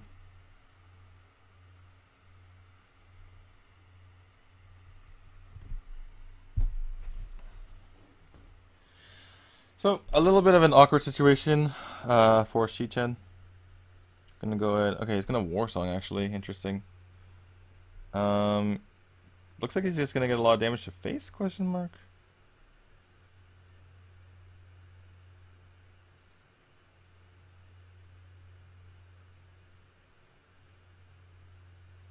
Or he's gonna clear the board. I guess this makes a bit of sense. It makes it difficult. I mean, on the side of the zoo, unless you have Implosion right now, you can't clear this War Song. Oh, he's gonna go face. Okay, I like this play. I like the aggression because it limits the ability of the zoo to tap very much from this point forward. And yeah, and Shi-Chen does have 14 damage in weapons by itself, and he's already seen one taunt.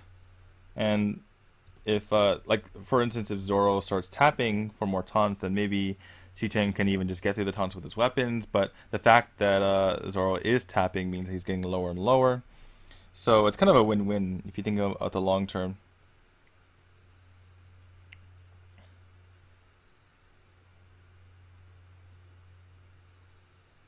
Alright, gets the 4 imps. Don't know if that's fortunate or unfortunate, honestly. Because I mean, it provides more power for the frothings, potentially. It could be something that if Shi-Chen had another War Song commander, he'd be able to use those to propagate his patrons this coming turn. Shi-Chen is at 19 health. He's facing down, what is that, 10 health, which is a little bit scary. He would die to Power Overwhelming plus Void. Sorry, Doomguard. Power Overwhelming plus Doomguard. You might see him just push for damage, but again, it is a little bit scary. Then again, if he armors up, he might be fine. Sorry for the lag there, by the way.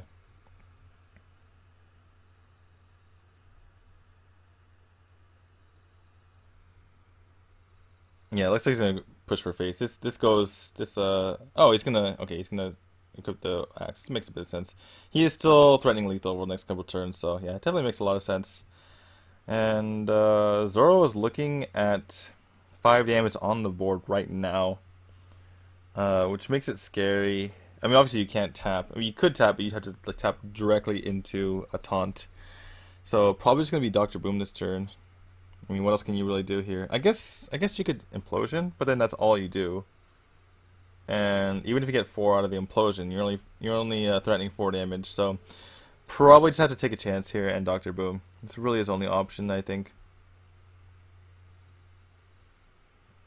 Very good play by Shi-Chen though, identifying. Like his hand was pretty awkward. He didn't really have much to do, and he identified a way to put a lot of pressure on his opponent, and kind of force Zoro in an awkward position. Whereas if he had kind of waited for the opportune moment to play out his combo pieces, then maybe it affords Zoro more time, and maybe he just ends up losing. Shi-Chen, that is. So I really like this game so far by Shi-Chen. Very, very smart. Gonna slam executes probably, and just patron and go face. Yeah, put a lot of pressure on his opponent. Very, very difficult to get rid of this patron in most circumstances. Yeah, you'd have to put up a taunt and deal with the patron somehow. Seems like a difficult thing to do. From Zoro, well, Zoro's dead. Yeah, Zoro can't do anything. Yep, that's gonna be it. I was thinking, like, how do you clear this patron? But, like, wait a second, he's at 2 health, and there's a Fire War Axe, so it doesn't matter if you clear the board. Yep. Probably going to concede, and there it is. And Shi-Chen goes up 2 games to 1 over Zoro, and is 1 step closer to getting to that coveted group stage where he isn't going to be on the precipice of elimination. As it stands, Zoro 1 game away from being eliminated. Obviously not very happy about that. Anyway, asked if you can see the bracket. We can look at the bracket after this match.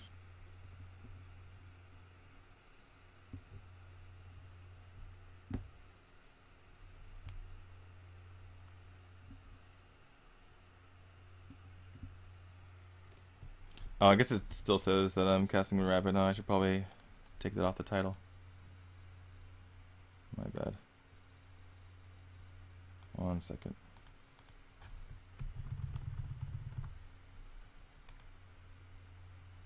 Hopefully this. Oh god, my computer's not being able to handle this. Whatever, we'll get back to that later. Let's get into the game. All right, so Hunter mirror looks like it's a mid-range mirror as well.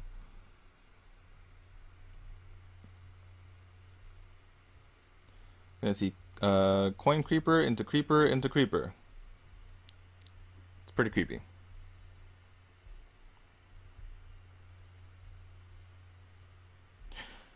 He's wondering if he's attack here. It's probably gonna come back to burn him, I think. I guess, well, I wonder what the reasoning for that was.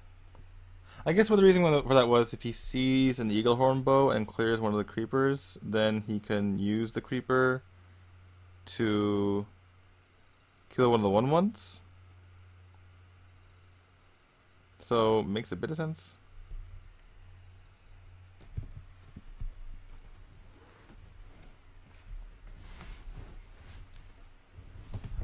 I actually don't know all the secrets that are in these guys' decks. I think that Shi-Chen probably looked at the last match and knows all the secrets in Zoro's deck, so it could be double freezing, so he knows what to do in the situation. Anyway, he goes ahead and clears the beast half of the creeper so that Zoro doesn't get value off of the a potential Houndmaster. And in response, Zoro clears off the front half of the creeper as well. And we do see that Shi-Chen actually did have the haunted master, the Houndmaster, the haunted Houndmaster. I'm sorry, he did have the Houndmaster in hand. It's kind of an awkward turn because he could go freezing trap and it would be annoying, but he can't really do anything else here. I think naked Houndmaster is probably not the right play. Looks like he's gonna go ahead and clear this. Maybe clear off the oh, Patient Assassin's pretty annoying to deal with. But yeah, gonna go ahead and play that Haunted Creeper so that he can get the value off the Houndmaster next turn. In response, we do have the Night Regular Unleashed, but no real reason to do that, especially because you probably throw away your Patient Assassin to get that combo off. Although it would be pretty devastating, especially if your opponent doesn't have Unleash in hand. So it wouldn't be the worst use of Patient Assassin actually, if you think about it, because you just get a board that really can't be dealt with unless your opponent has the Unleash.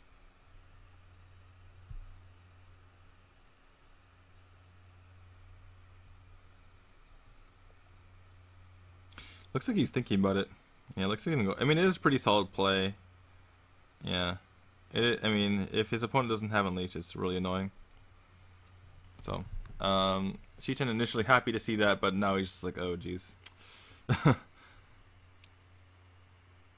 Alright, one hits face. Okay, only one hits face, which means that, yeah, left with a Knife Juggler and 3 Hounds. Pretty annoying. And what can you do about this? What does he top deck? Just a kill command. Gonna have to facing this damage. Even though this is mid-range versus mid-range, it's a bit like Druid. Oh, he's gonna, because he just wants the extra. He just wants the extra bow charge. It looks like. But it's kind of like Druid, where if one player gets the initial health lead and starts getting pressure onto the face, then the other player has to play extremely defensively, and they can't really compete with the damage that's being output by the other player. So yeah, despite this being, you know, not face hunter versus face hunter, this damage discrepancy is a huge deal. Looks like we're probably just gonna see probably the high main into just attack face. At this point, you really have to start trading. It is 28 health, which is not the best place to be in, but he does have a Houndmaster kill command, so, and that freezing job's gonna put a huge damper on Shi-Chen's plans. Just play out the Hound, yeah. Hey, one single Hound just costs just as much as Unleash the Hounds. How about that? Yes, this game's absolutely over. There's no possible way for Shi-Chen to do 25 damage. There's no healing in this deck. Even if he taunts this up, it doesn't matter. Well, even if Zoro didn't have the Underspark, it wouldn't have mattered. But yeah, because Zoro's going to win in 3 turns regardless. He's going to win this next turn, I should say. But even if he didn't have Quick Shot and Underspark and Unleash the Hounds, it would have been over regardless. So, yep. Zoro's going to take it. And like I said, Zoro just doesn't die. He's not a quitter, guys. I mean, I think that Shi-Chen's the better player, but Zoro he's a zombie. He just won't go away. And he might mount another comeback here and might force his way into that group stage. The fighter, Zoro. Apt name, I should say. Apt name. Calls himself Zoro. It's a good fighter. Alright, so we're going to go into our last game. And, yeah, game 5. Very, very tense. I mean, I'm tired. I'm barely holding up. But it's a very, very tense moment for these guys. Very, very important match. Probably one of the most important matches of their Hearthstone careers. And, I mean, I'm tired. They're probably not as tired as me, but they're tired as well. They've been around that stadium for a long time. So, kind of hard to make decisions. Shi-Chen's looking at keeping that owl. Surprised he doesn't want to keep the Gladezuka. Gladezuka can be a really good way to clear off early minions like the Flame Imp and Knife Juggler. But he's gonna keep the owl. For something like an egg, maybe? Egg can be really annoying. And this is the problem with not keeping that Gladezuka, because now you have a high min in hand. I guess he really wants the Knife Juggler Unleashed. It could be something, it could be another reason why he decided to toss his hand, as if he gets the Knife Juggler Unleashed, he basically just wins the game. But as is, Zoro has a much better starting hand. Double Hymen is not what you want to see at all.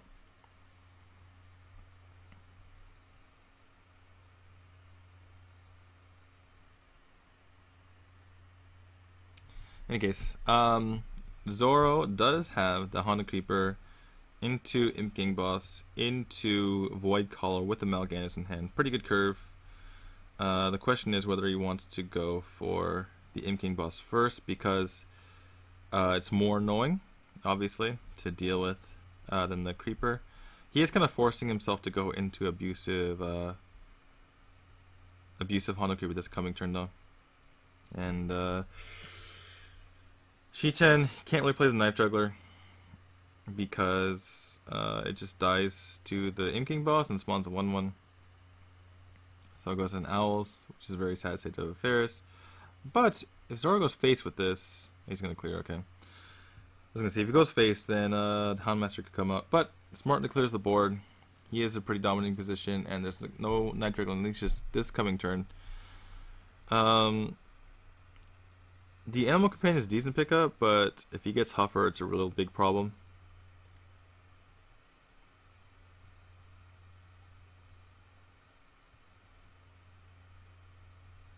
Yeah.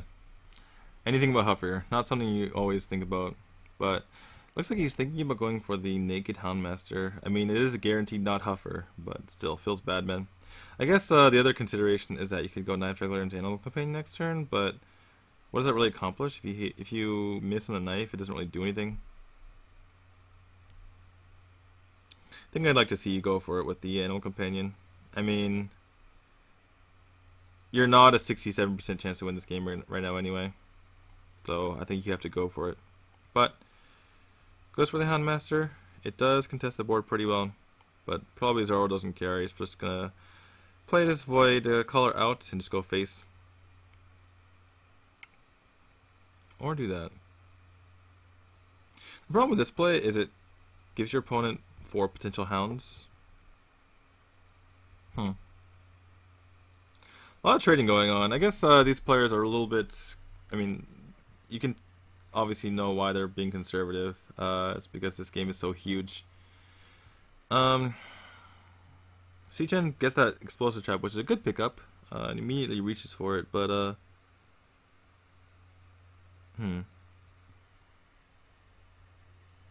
Having second thoughts right now. Gets the Misha. Good card to get here. Or a good Animal Companion to get here.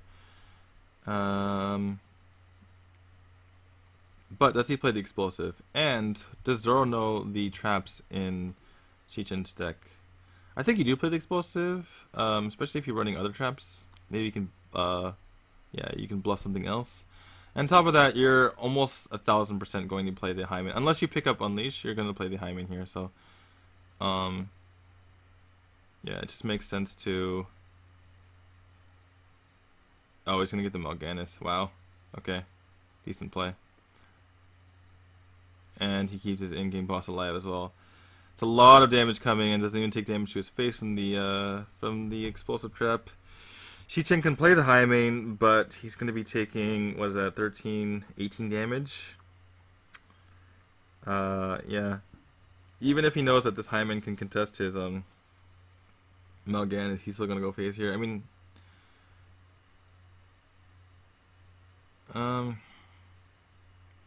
he could tap. He could get the free taps in while it's not taking damage from it. Nitric Unleash is okay. Actually, I'm not Nitric Implosion. I mean, obviously, actually, you know what? Nitric Implosion is probably the correct play if you think about it, because all those imps are 3/3s, obviously. Oh, what? It's just, why wouldn't you just go face? I think. Well, okay, this makes sense. Okay, he's gonna clear off this first part, and just Okay, so Shichen's like, okay, just 2. I can deal with that, but yeah, 9 to the face really hurts badly.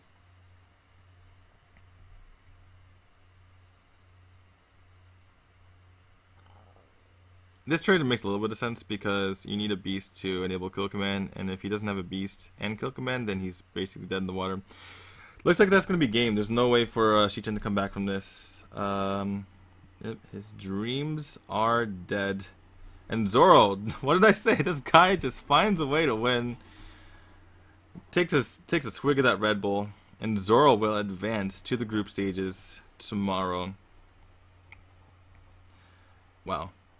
Shichen, the dream is over. Not going to go to Blizzcon this year. And, yep, as promised, I will give you guys a look at the bracket. By the way, that's the second play in a row that's come from the winners bracket that has fallen. In any case, so as you can see here, these 4 players advanced from the winners bracket. It was Wei Xing who beat Tiddler first, and then No Tomorrow who beat Shichen, knocked them down, and from there Zoro beat Shichen, and Icefox knocked out Tiddler. And then we had Wubu, and I think it was what was his name again? I just remember we did these 2 characters. Anyway, this guy moved on. He beat Xiao Chen, and we'll get to that guy tomorrow. And this is actually a mistake. No, that's not a mistake. Who did Wubu beat again? Aichen. Aichen fell down. I guess we're going to be seeing that next. And Zhao got knocked out by something Chen. Oh yeah, Naifei Chen, I think. And then Xiao Chen here is going to be playing against Miegod for the second time in 3 days. So there you go. Those of you who want to see the bracket. And I will be back when they're back.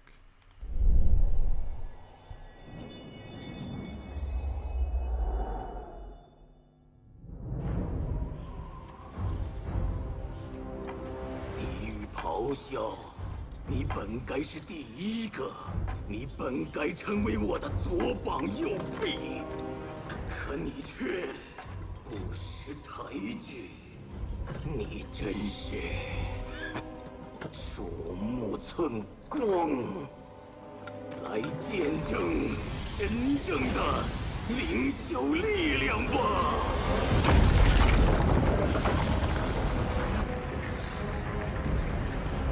一座熊熊燃烧着地狱之火的堡垒，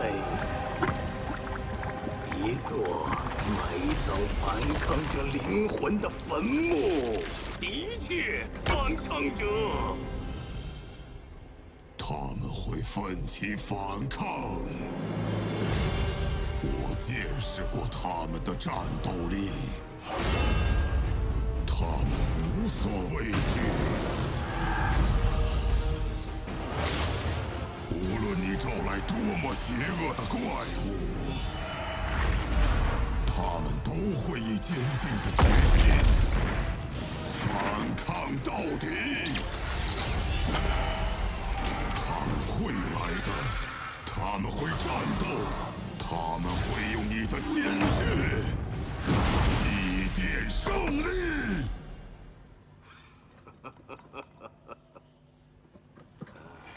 尽管挣扎吧，地狱咆哮，这毫无意义。最终，我们都将效忠，燃烧军团。就差一血，6发炸弹，翻给我看！举起你们的双手，把你们的元气借给他。哦，他竟然把自己的队友全部炸死了。我感觉他的眼神好像有问题。手机缩炉石，免费拉卡包。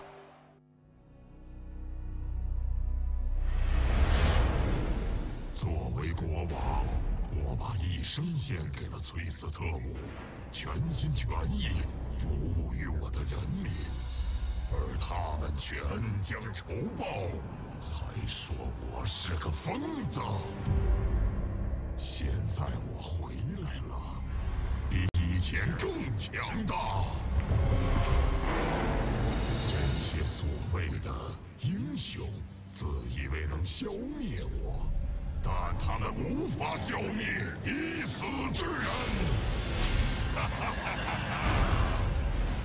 在时空枢纽，我将完成复仇。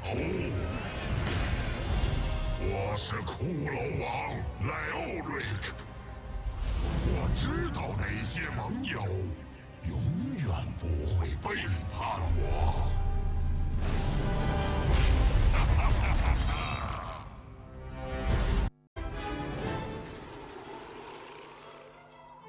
天南地北，英雄聚集，伟大战场等你来追寻荣耀。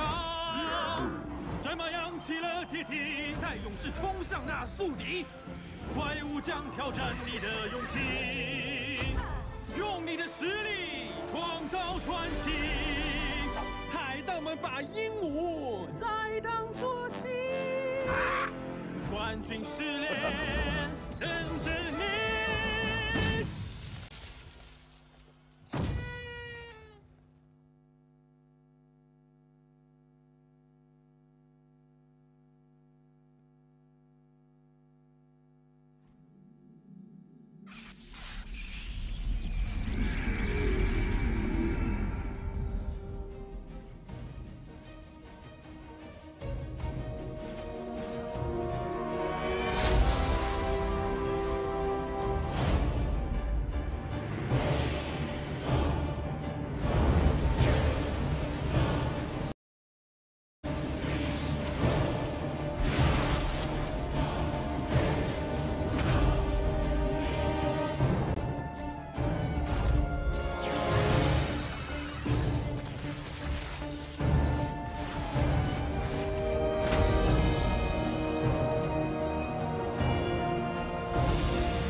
欢迎回来，这里是由网易暴雪主办、New TV 为您全程直播的暴雪嘉年华炉石传说项目世界锦标赛中国区预选赛。我是雪岩。大家好，我是修托。大家好，我是瓦利拉。Alright, looks like we're back. And I've actually completely forgot the names of these guys, so we're gonna have to go back to Google Translate and hear them one more time. Alright, so first we have this player. I think his name is Aichen, if I remember correctly. Hold on one second.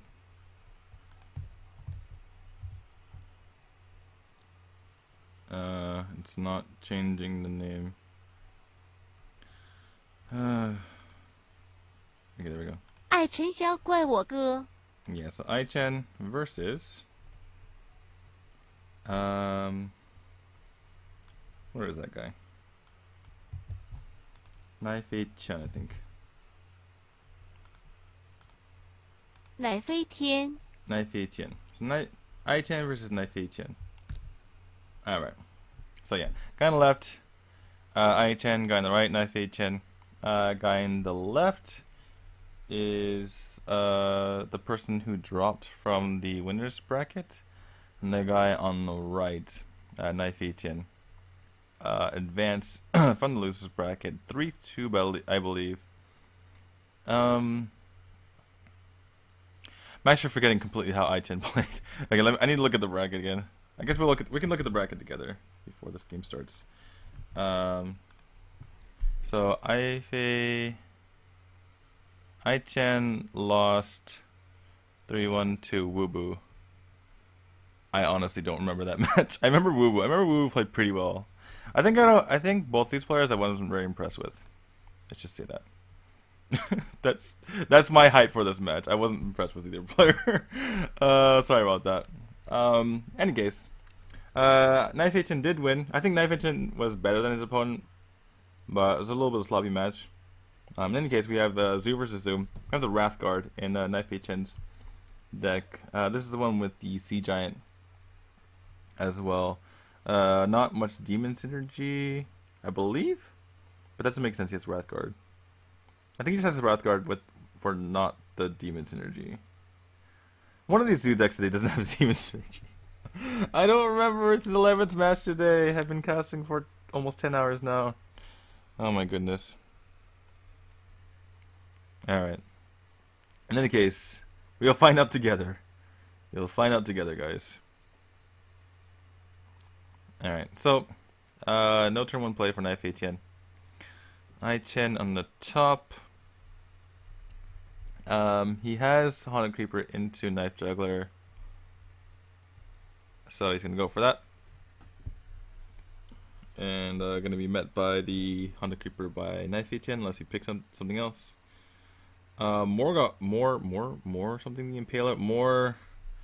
Oh jeez, can you guys chat help me please? More something the Impaler. More Buck? More something. More something the Impaler. I'm sorry. Anyway. See, it looks like we're gonna have Abusive Sergeant to kill that guy off, and then what? What did he pick up here? Pick up the Void Walker. So it makes a bit of sense. Just protect his guys with that Void Walker. He has the in-game boss next turn. He also has a Knife Juggler potentially.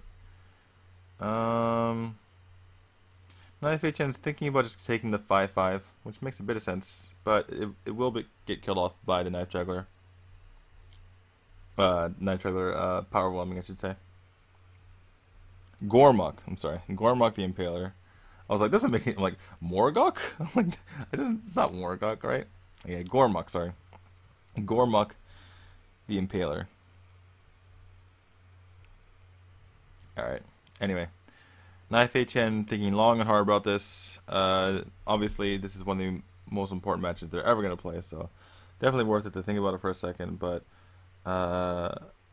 in my opinion, not a whole lot to think about. I mean, just take the 5/5. If you take the 4/4, the Void Walker just kills one of the 1/1s anyway. It doesn't really do anything, and you're not going to use the Power Whelming in your hand just to kill a Void Walker off. So, yeah, definitely correct to do that. Aichen, on the other hand, he can use the power, or he can play super greedy and go for the abusive sergeant play. He does have a guaranteed kill because he gets to abusive, and then he has the abusive, and the one attack from the Haunted Creeper if he wanted to go that route, but instead goes for this, gets the guaranteed damage, gets the guaranteed damage into the face as well, and hits for 2. That's really unfortunate for Knife Etienne. And yeah, gonna go ahead and see this abusive sergeant put a lot of damage to face, and if you fall behind like this, oh, he's gonna go all face. Interesting. Okay, well, Gormak the Impaler is not doing very much work this game, obviously. Yeah, there's a lot of damage going to face here from Aichen, and no real reason for him to trade in this situation. Probably gonna see a tap into Inking Boss, but yeah, typically it goes back and forth to see which Zoo player can wrest board control away from the other person. And there's pieces, you know, things like Death Rattle, things like Power Woman that can really change the state of a board. Unlike the previous state of Zoo versus Zoo, like Zoo versus Zoo, like a year and a little bit ago, whereas which is when you saw most of the Zoo v Zoo matchups. That was really more unforgiving, and things like Soulfire determine that matchup, whereas this one can kind of go back and forth. But this matchup has been this so far has obviously been pretty one-sided. That said, after taking a lot of damage, Knife Etienne did have a pretty good play there. He now has the board lead, and Aichen kind of has to deal with this, but he does have Knife Juggler Implosion. Probably going to just toss a couple of these guys in first. Yep. And yeah, probably just do that as well. Maybe even go for the Nubrian. It's a 3, pretty good. After face isn't so good. It's okay. That gets that. And yeah, I'm gonna clear the Doom Guard. So I was looking okay for a couple seconds there for Knife Etienne, but then Knife Juggler at least too strong. Yeah, this isn't gonna hold on very long, especially with the Dire Doggy coming out. Dire Doggy is gonna make short work of this board right now. In fact, does he have even lethal? Oh, with the Powerball, I mean, he almost certainly does. How does he do this? Go Imp. Does he not have lethal here? Imp into that. Imp into that. And then 6, 7, 8. He does it lethal. He exactly lethal. It looks like Aichen finally sees it. Didn't really matter anyway, even if he somehow missed it. There was no way for Knife Aichen to come back from that. And Aichen takes game number 1 in the Zoo Mirror.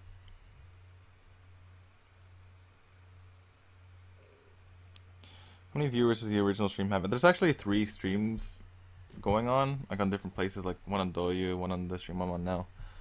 And also the numbers are always lying. Anytime you see a number on the Chinese stream, like divided by 10, so I don't really know. But I'm guessing it's probably, I mean, there's a lot of people in China, right? So I'm guessing there's probably at least 50,000, maybe 100,000 people watching. Just a guesstimate. No exact numbers there at all, but yeah, probably that much. Which is kind of sad that I'm doing this casting for free, and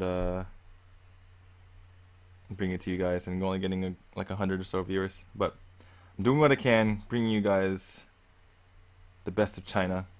This is a very important tournament, which it is. I'm not being sarcastic. It's a very important tournament. Hopefully you guys are enjoying it. I wish I could have spread this out more. I wish I could have, you know, been able to cast over the course of several days. Obviously this goes 3 days, but the spread of the matches is 12 today, and then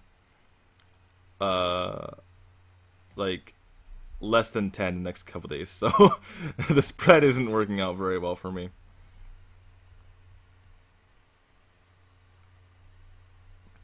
I wish I could have maybe spread out a little more so that I could be more energetic for these. But all right, knife H10 goes with starts with the knife juggler. Doesn't get the roll on the knife. It looks like that's unfortunate. I'm not sure why he went with a knife juggler over the Wrath Guard. If he goes with the Wrath Guard, obviously he can take out the Armor Smith. Not really sure what playing the Wrath Guard does, or playing the knife juggler does over the Wrath Guard. Even if it gets taken out by the Fire Warlocks, doesn't really matter too much. Anyway, in any case, we see the Battle Rage followed by the Execute. Seems kind of strange to be executing a 1 health minion, but it's one of those situations where he's facing a lot of pressure, and you kind of can't die as the Patient Warrior. You can't really afford to be taking that much damage. He does have the second Execute, so it made that decision a little bit easier. Not sure I like the placement of that egg very much at all. Why did he put it in the middle when he's probably going to Void Tear it next turn? I don't really understanding this. I don't think he put much thought into the placement of that egg, to be honest. He just threw things on the board, playing a little bit too fast. Anyway, in any case, I-Chen's taking a lot of damage, and he's got to mitigate some of this damage, obviously. He could use the second Execute, but that feels bad. Warsong doesn't do a whole lot. I mean, he could attack in with an Armor Smith onto maybe the Flame Imp afterward. Second Armor Smith might be okay, might buy him some time. But yeah, the No Mission Inventor can draw in something else. Yeah, okay, that Ghoul can do something in future turns. Obviously, they can't play it right now. Executing right now would just open the door wide open for. Okay, he's not gonna attack. I guess this makes a bit of sense. So now, oh my goodness, now Knife H10 is not feeling very smart. If he just had that egg in a different spot, he'd be in a lot better position.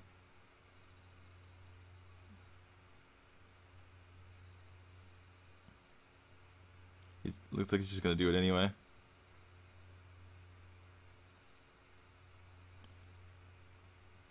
Okay, he's just gonna eat the Void Walker, but isn't that the whole point of the Void Walker, is to protect the rest of your minions? Now if he just eats his Void Walker, he just hits the Imp King boss, and then executes the Void Tear. This is why you play slowly, guys. This is why you take your time when you're playing one of the biggest matches of your life. Oh my goodness. This feels bad, man. Actually, this was another mistake as well, because what he could have done is he could have used his Imp King boss and killed one. He could have remedied the situation by using Imp King boss to kill the Armor Smith, and then from there he can just eat the Imp instead of eating the Void Caller, or Void Walker, excuse me. And then he's fine. He could have actually remedied that situation. I don't know why he needed to do this. At least he held off on using the second power whelming. He knows that since the first execute was used so readily, he probably has second execute. But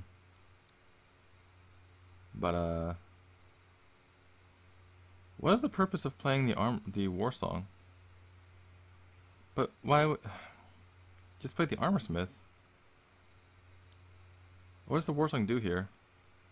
It just dies if Knife H10 wants to.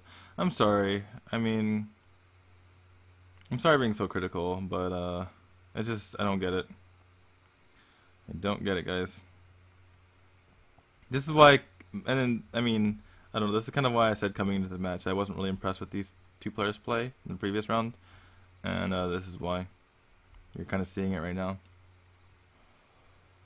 I think they should both slow down. Of course, as I say, that Knife H10 is taking a long time on this turn, but they should both slow down and think about their turns a little bit more. This is actually a really tough decision because the 4 damage to face is a big deal, especially when he's still at still at 11. But Warsong Commander could just lose you the game. So, yeah, probably just have to kill it. Okay, so he's down to 10, but he has Armor Smith, which can bring him back to the game. He also has, speaking of Ai-Chen, that is, Ai-Chen does have the Grom to be able to just kill anything, or kill most things, I should say, that the Zoo can offer.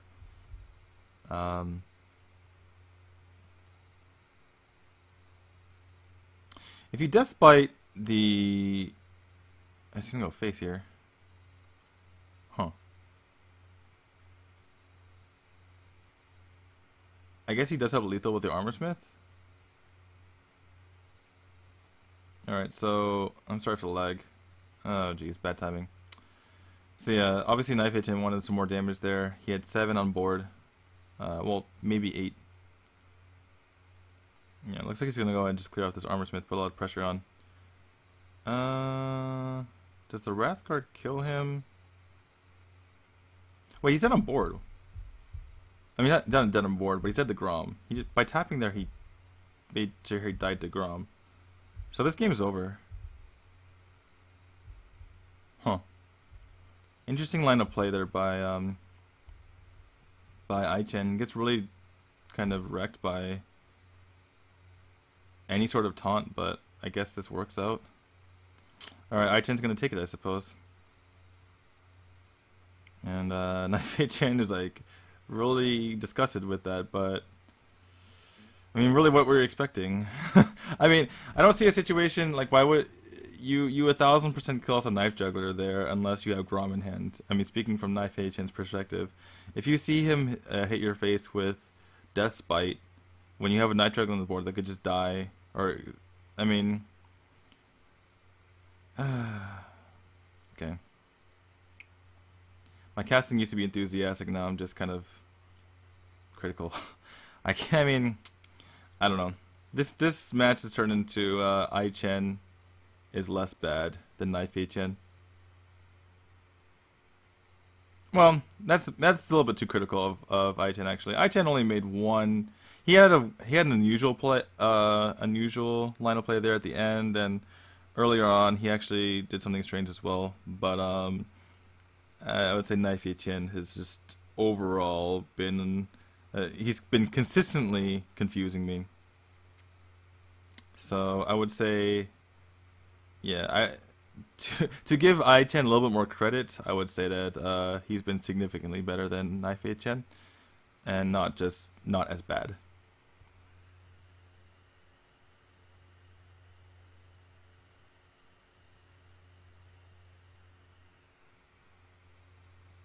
Anyways, yeah, sorry if you guys don't like my casting at the moment. Part of it's because I'm really tired. I can't really be as sympathetic when I've been doing this for this long. I just have to be like, oh god, what are you doing? I guess it's maybe not the best way to go about this, but anyway, you see the Tempo Mage going against the Zoo, and in the previous round, I believe that this Tempo Mage kind of screwed Ai-Chen over. Couldn't really do much with it. It is, don't be alarmed by that Clockwork Gnome. It is for spell purposes, like for Antonitis, etc., etc., not for mech purposes. Misses on the Flame Cannon there, unfortunate. And what are we gonna see here from Knife Edge? I'm gonna try to get the juggle. Doesn't get it. Well, yeah, he actually does get it. Never mind, just kidding. Alright, so this is why you don't play Tempo Mage in one of the most important turns of your life, because this can happen. Although I guess you're playing against Zoo, and Zoo kills a lot of things, so can't really say that, I suppose. But I don't know about the decision to bring Tempo Mage. These, I guess it's okay. I guess it's an okay play, but then you kill off your.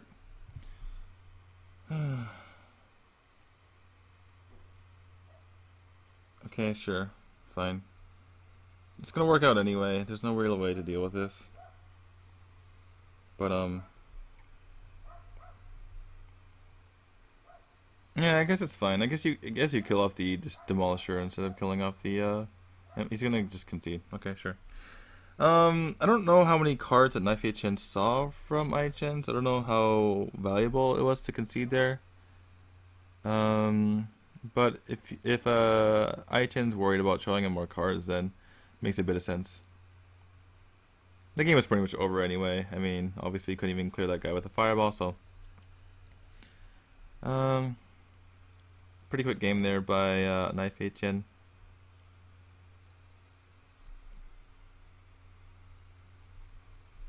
Alright, I'll be less there's a spell slinger, by the way. I'll be less critical, guys. That was a good game by Knife Chen. Nice quick game. Good decision making.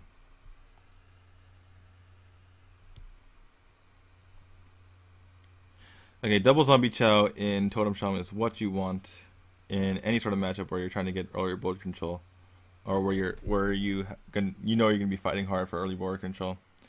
So definitely good start by Knife Chen. On the side of Aichen, no one. Oh, there's one drop. Found it.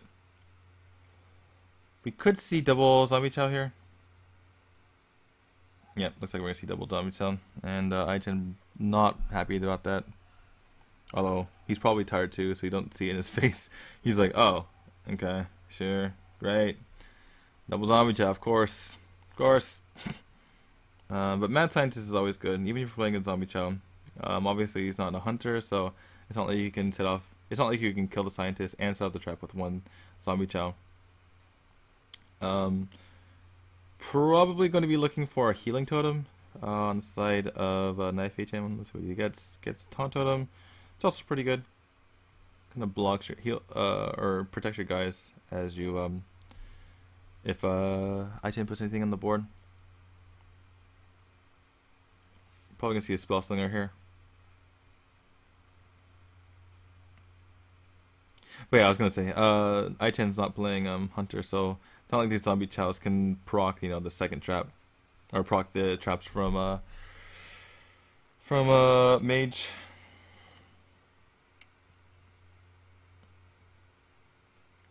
That can though. So yeah, that's obviously really annoying to deal with on the side of Aichen.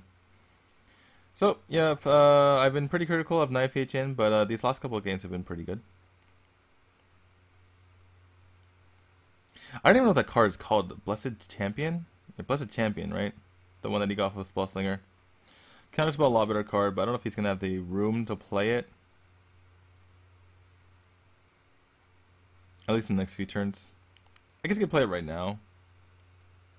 But most likely going to be Defender Vargas, I think. No, Defender Vargas doesn't do anything unless he plays on the right side. He can play on the right side though, it's not the worst thing. Oh, he's just gonna 1-1 into it? Okay, makes sense. Okay, that's fine. I suppose. Getting your Tauntaun pinged off doesn't really matter anyway, right?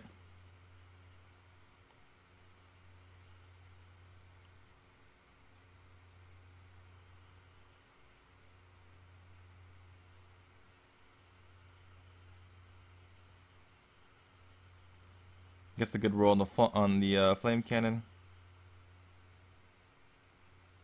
Sorry, I was like looking. I'm just wondering what he was doing. So yeah, decent play by Aichen. I mean, nothing else he could have really done. I guess he could have played the second Horse's Apprentice. What would that have done? But he couldn't ping that situation. So yeah, he could only play the one Horse's Apprentice. So really, that was his only play. Not gonna Blessed Champion anything. Arcane Intellect not as good as Flame Cannon situation either. So yeah. On the side of Knife Chen, I guess. Oh, he has to play Red Mirror G as well. I forgot about that. Gonna play the counterspell. Let's look at Aichen's face as this counterspell goes off.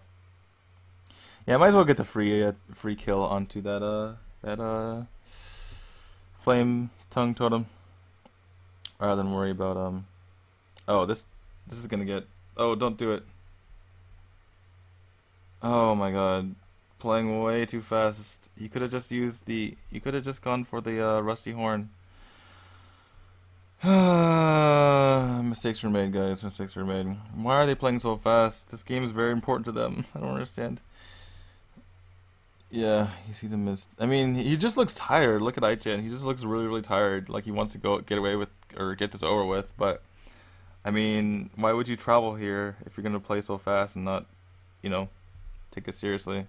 I mean, I guess he is taking it seriously, but he needs to just like wake up for a second and realize how important this is to him, or how important this should be to him. So, do you use the Blessed Champion? I mean, you kind of had to kill it off this Thunderbolt Valiant, right? You kind of have to. Yeah, otherwise it's so threatening. But yeah, there's a spare part in the hand of Aichen. He could have had 2 more cards right now. 4-0 mana. Because he could have played the Rusty Horn for free, and he ended up spending the mana that got countered by the counterspell anyway.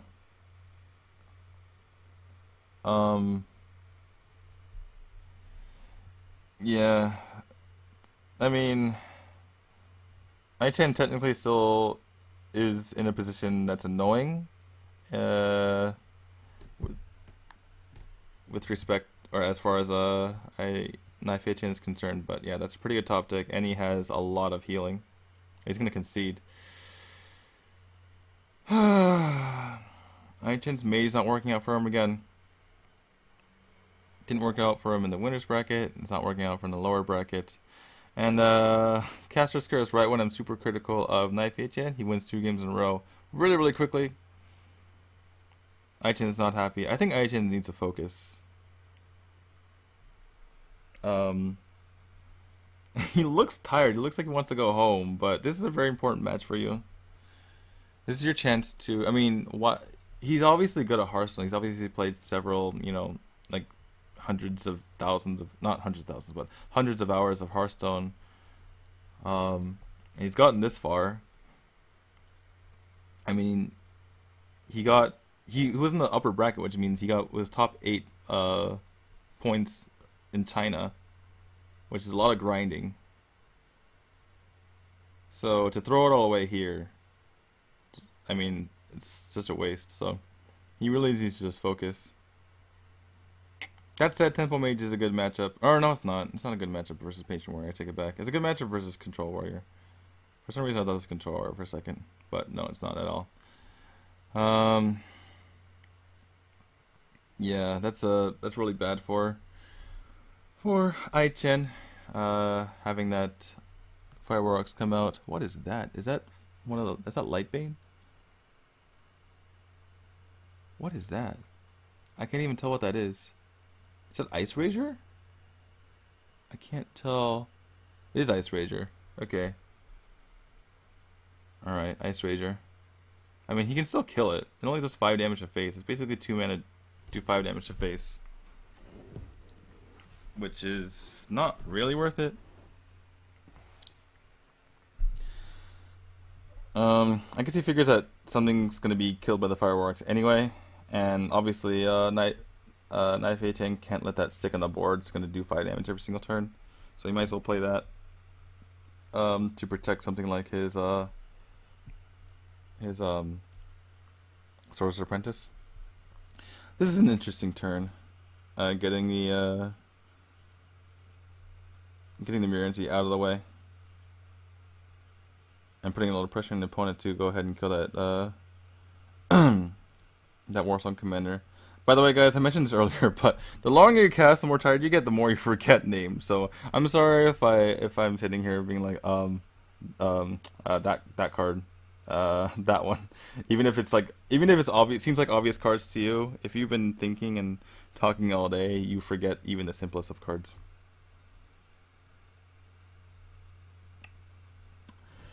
So it was an interesting play, obviously, to go with that Warsong Commander, but it's really paying off. He's getting some amazing value. Obviously, if you can make all your minions charge, it's super good. So looks like he's gonna finally slow down a bit and just go ahead and use his Deathbite instead of charging a minion in.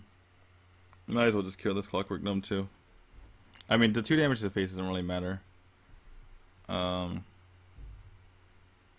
Because you, yeah, I mean, I don't really see the point.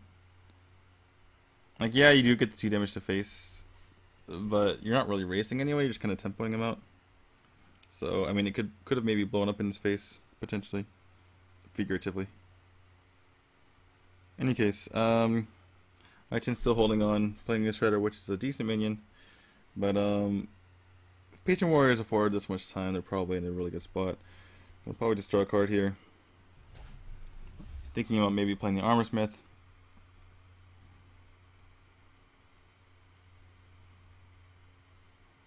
Doomsayer. Okay, just armor past then. It's a little bit unfortunate. Well, I mean, I guess it would have been worse if it was Millhouse Manastorm, but you still kind of want the card on this Acolyte. Okay, he's gonna draw an extra card, I suppose.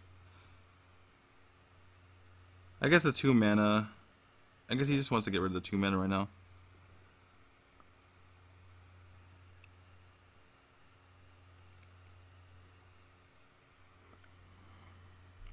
That's a pretty good Unsealable Portal, Silverhand Knight. And gets the swipe. Gets a swipe, but also Knife Hitching gets the healing wave, so he can heal pretty high back up after if he feels he's taking too much damage.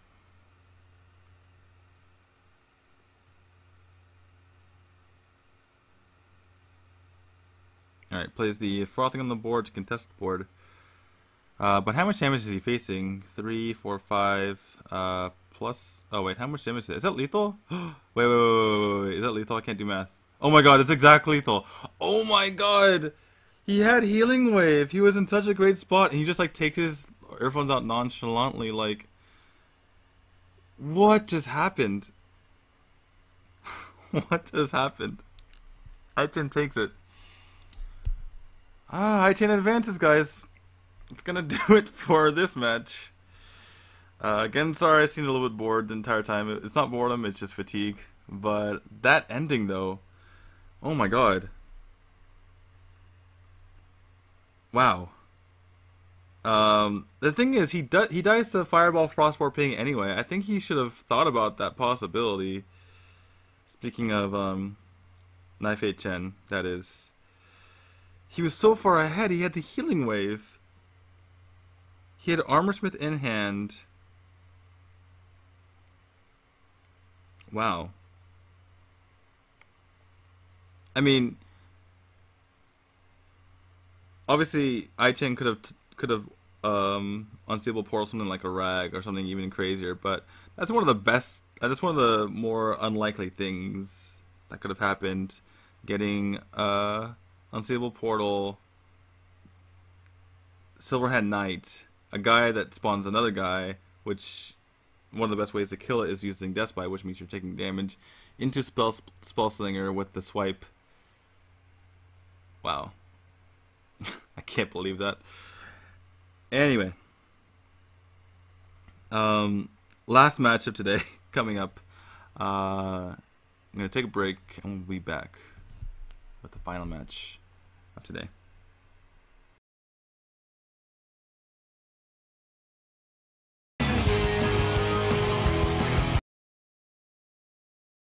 Alright, looks like they're playing music, which means I can't turn the sound on for you guys. It's gonna be hard to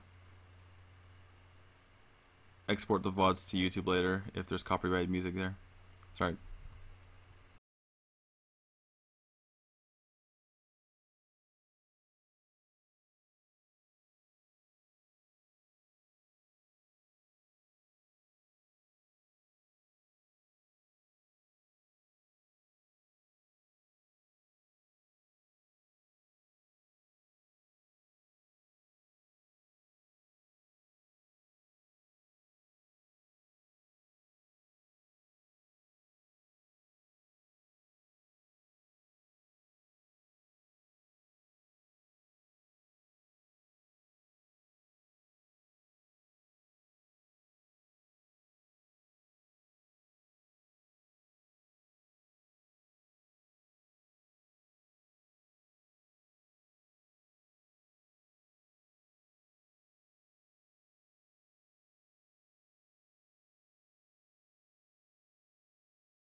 Alright, looks like we're back.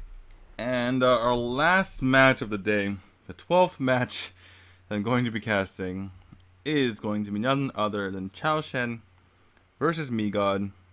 If you've paid attention to any of my casting earlier, okay, you can see there in the bottom right, Chao Shen is one of the top players in China. I guess Miegod, you could say the same. And anyway, so Chao Shen came from the winner's bracket. He actually lost in a bit of an upset. And Miegod obviously came from the lower bracket. And so both players played in the NA versus China match that went on a few weeks ago. And Miegod was by far their worst player. And Chao Shen was by far their best player. But since then, Miegod has played a lot better. So, yeah, I mean, as much as me and some of the other casters are making fun of Miegod, in recent matches that he's shown that he's capable of playing very good Hearthstone. Chao Shen, on the other hand, has always played well, but I think that his deck choices coming into this tournament were a little bit poor. This is actually a rematch of their match actually just 2 days ago in the Celestial Championship Series, Week 3, which Chao Shen took 3 games to 0. So a little bit of a history. In that series, Chao Shen, well, both players actually had to use all 9 decks throughout the tournament to advance through the round of 8, round of 4, and the finals. But I think that kind of plays to Chao Shen's disadvantage, because I think going into this tournament, he thought that his opponents might look at the decks that he used in that tournament and decided to mix it up and play the decks that he's playing now. So yeah, I do think that Chao Shen is the better player, but I don't think that the decks he brought today were very good choices. In any case, we have somewhat of a rematch, or not a rematch, but the exact same matchup that we had last round in Game 5, and that is the Tempo Mage versus the Patron Warrior. However, Chao Shen's Tempo Mage scales into the late game because it has things like Ragnaros and, well, obviously it has Lothid. Most Tempo Mages run Lothid, but it has Ragnaros as Doctor Boom, so definitely a more late game oriented Tempo Mage. And this game, Miegod does not have the Fire War X like Naifei Chen had last game. I think Chao Shen can pretty safely assume that there's no Fire War X. I don't think you wait a turn. I don't think you save your coin to not play the Fire War X, especially because there could be something like a Sorcerer's Apprentice that you can't really deal with here. What's that card called again? The Warhorse Trainer. It's something you could play out right now just to get the extra damage in. It is a 2/4 as well. It's kind of difficult to kill as long as you don't have the Despite, and you can block that from dying this coming turn by playing Mirror Entity, or excuse me, Mirror Image. Mirror Image, oh yeah, he does have both in hand actually, but the Mirror Image blocks the Despite obviously. I think it's called Warhorse Trainer. I'm forgetting. It's the dude buffer, but obviously no dudes in this deck or in this class. Unless he gets the Silverhand Regent somehow. So, what do you go with here if you're Chao Shen? Do you go with the Mirror Entity? Do you go with the Mirror Image? Yeah, going for the Mirror Image. Protect his guys. It's really frustrating for Patron Warrior to deal with in this situation.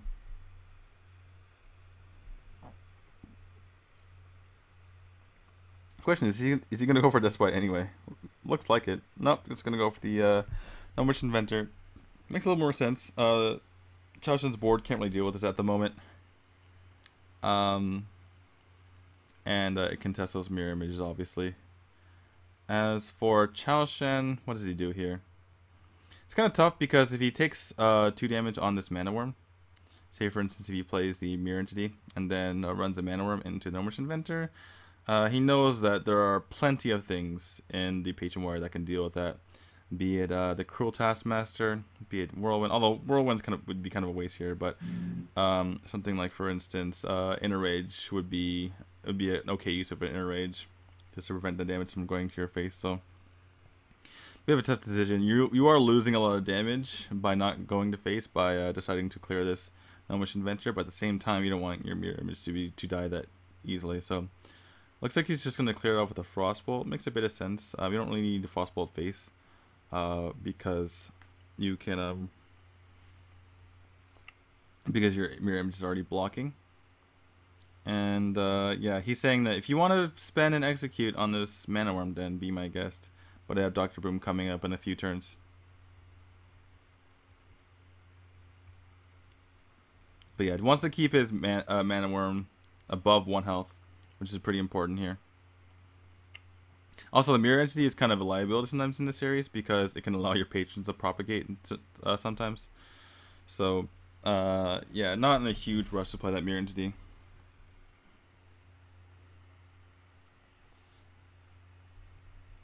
For Miegod's side, it's pretty tough decision. Looks like he's just going to go for the Deathbite to set up Patron Enrage next turn, which would be pretty annoying for Chao Shen to deal with. We might see him go with this Frostbolt here. Yeah, probably just going to Frostbolt face to cut off any sort of possibility of that. And he does go ahead and play the Mirror Entity. Something that he waited a long time to do in his last match. And he's actually down to 7 newbie Miegod. So is this game just over? Is there any way for him to survive? He can Armor Smith, Inner Rage Whirlwind maybe? Or maybe just Whirlwind. Gonna Inner Rage as well. He needs to stay alive. Stay alive at all costs. It is a lot of armor he's gaining. But is it enough? 13 damage? Nope, it's not gonna be enough. The Fireball and the Mana Worm by itself are gonna be lethal. And that's what can happen when you hide behind some Mirror Images. And the deck that cost Chao Shen 2 games in the first round is out of the way. He's very happy about that, as you can see. And just by that one game, just how that one game went, I am heavily favoring Chao Shen right now because that deck really hurt him in the winners bracket. It lost 2 of the games for him. So now that he's got that deck out of the way, I really like his chances to advance here.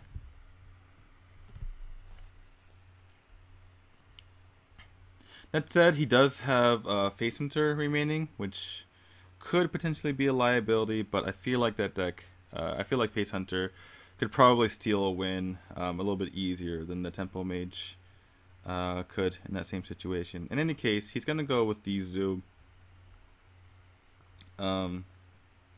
Actually, I don't think we even saw the Zoo. Did we? Hold on, I'm going to double check the bracket really quick. What score did he lose by in the first round? He lost 3 games to 1. Yeah, so I don't think he even saw the Zoo. I don't believe. I think he won with Face Hunter. Yeah, I think he won with Face Hunter, and then he played the Mage twice, and he died. So I don't think we've ever seen the Zoo, to be honest.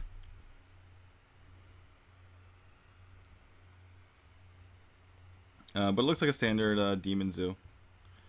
Pretty solid opening hand. Coin 2-drop into 2-drop into 3-drop against Miegod's Druid, which has currently no ramp in it, but it does have that Mind Control tech, which can be a huge pain in the ass for Zoo. Chao Shen wondering if he should go for more damage with the Knife Juggler or more annoying minion with the Honda Creeper. If he could see Miegod's hand, he would 100% go with the Knife Juggler because he knows there's no Innervate Keeper, there's no Wrath, so looks like he's going to take a chance and go with this Knife Juggler. He also obviously got to see Miegod's mulligan, or see how many cards he mulliganed, so maybe if he saw a lot of cards mulliganed, he figured he probably doesn't have the Wrath. Innervate, one of the best pickups you could have, probably the best. Wrath is contention for one of them as well, but yeah, definitely Wild Growth. I mean, one of the best, if not the best, top decks you can have there as Miegod. Obviously, Miegod is skilled with Druid. He can top deck that Wild Growth right off the top. And as Chao Shen, do you go with the second Knife Juggler? Because you could get wrecked by Keeper here. Let's see what the top deck is from newbie Miegod. Druid the Claw. It's just going to swipe away one of these guys. It makes a bit of sense. I mean, you're getting rid of some of the damage here. You can also set up for hero powering one of the guys down the next turn. Although that's probably not going to happen. So we're probably going to see a Sludge Belcher or something like that. Chao Shen looks like he's pained.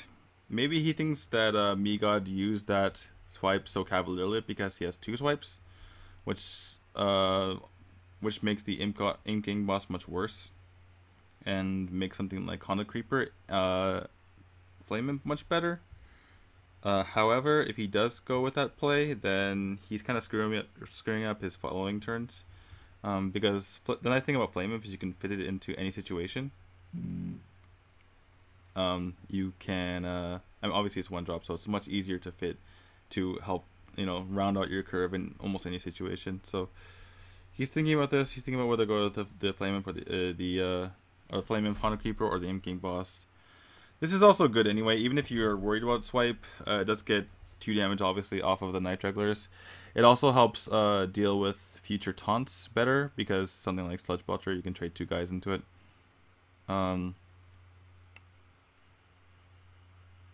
You can trade 3 guys into it, I should say. And on top of that, I mean, the Flame Imp is more damage. The Flame Imp, obviously there's 4 damage on the board, added to the board, rather than just the 2 from the Imp King boss. So decisions for Chao Shen. If he goes with the Owl and doesn't trade anything into the Sludge Belcher, he gets killed by Mind Control Tech. But I'm pretty sure he saw the matches earlier and he saw the Mind Control Tech. So he's probably unlikely, or he probably doesn't want to play into it. Also, I'm not sure if Miegod kept the Mind Control Tech. I didn't get to see his mulligan, or I actually don't remember his mulligan. So if Chao Shen has been paying attention, and if Miegod kept the Mind Control Tech in his hand the entire time, or kept it in his hand but hasn't used it yet, he might read into the fact that that might be Mind Control Tech. So that's also something that's going into his mind. The problem is if he plays any minion but also trades off the Honda Creeper, he can't really avoid. Yeah, he can't really avoid not having 4 minions in the board in this case, which is really obviously annoying. Yeah, he's just gonna go face here. He's gonna trade out that guy. I guess he doesn't want to get his Night Juggler stolen, maybe. Fun fact for you guys: if you steal the Night Juggler with a Mind Control Tech, the Night does go off. But also, I guess it doesn't want it to be hero powered, I suppose. I feel like this would be a pretty good Mind Control Tech. I mean, 3 out of 4 are pretty good. And the Honda Creeper is annoying for the Zoo to deal with. The Owl's bad.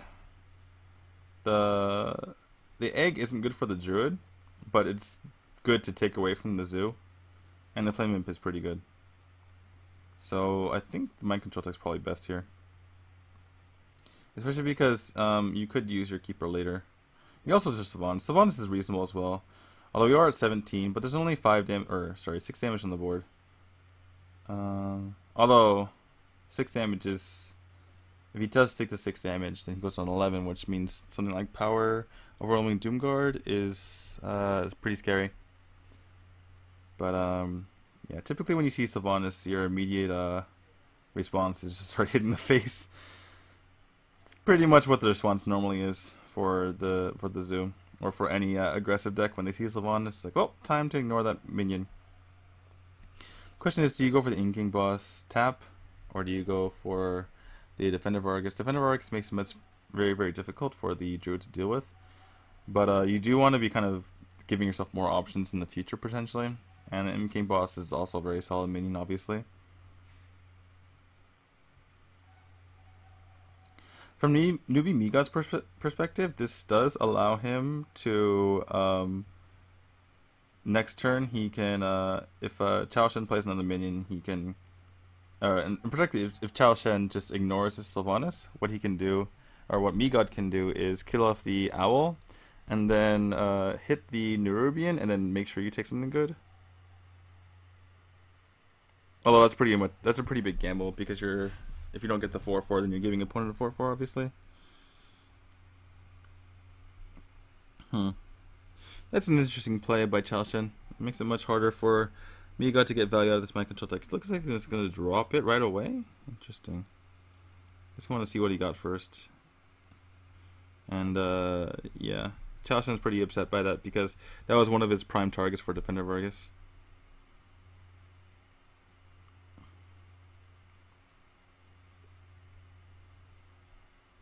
And newbie Miegod is taking back the board for the most part. He is down in life though, and Chao Shen could, if he wanted to, push 6 damage to the face. His other option is to do something like Implosion on the Sylvanas and force his opponent to take a 1/1.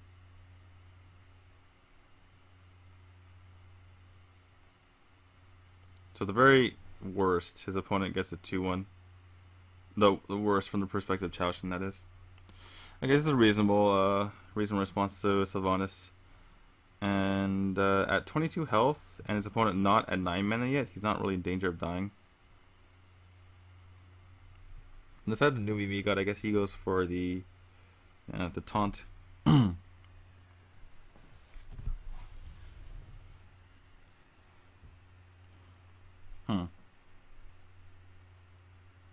So, what do you do from here if you are Chao Shen?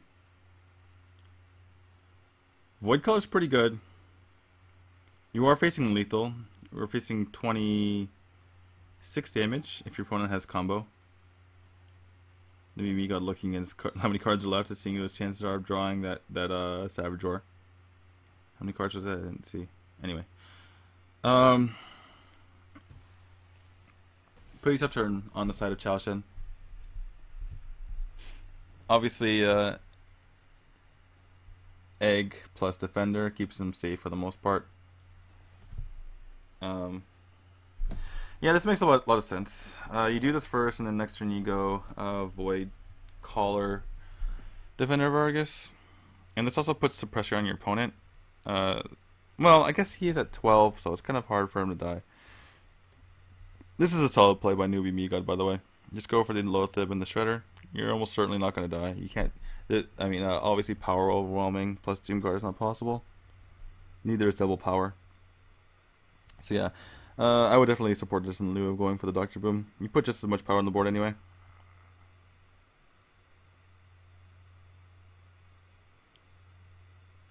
Looks like he's just going to clear off the in-game boss. Sorry for the lag, guys.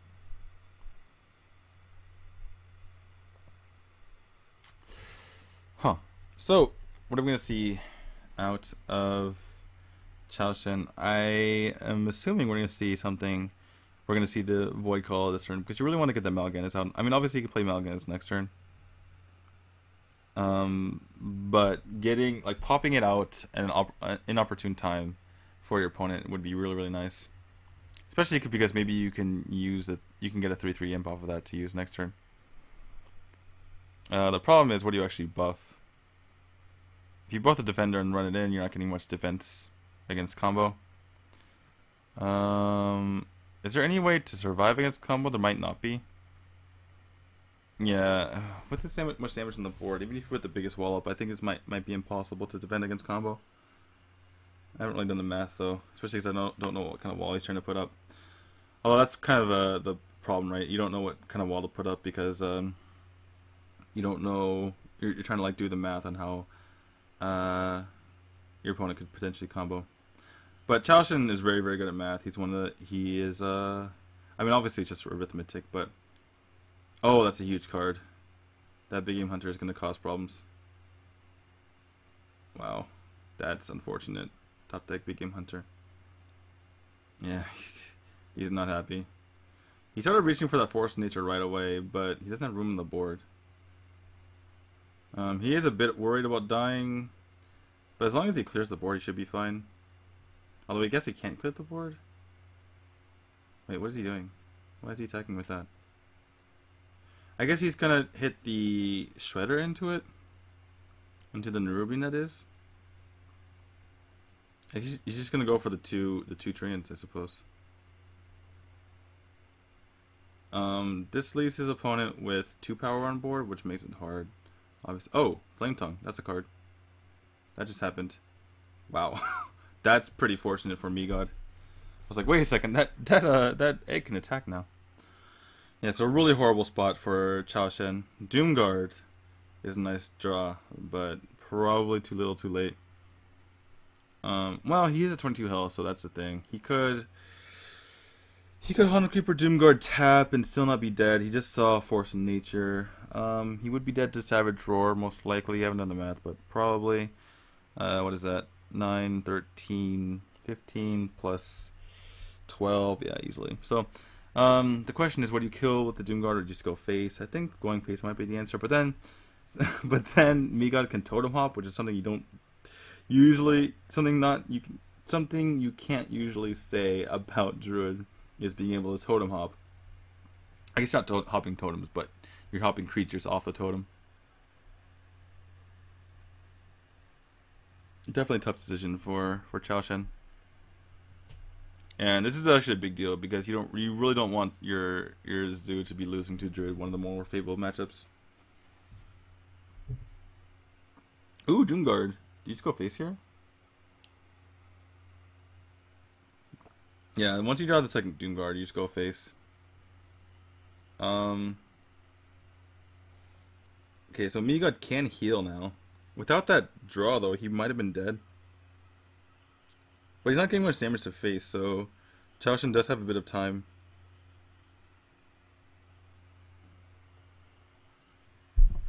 And this creeper is obviously awkward to deal with. But yeah, it looks like he's gonna go for the healing.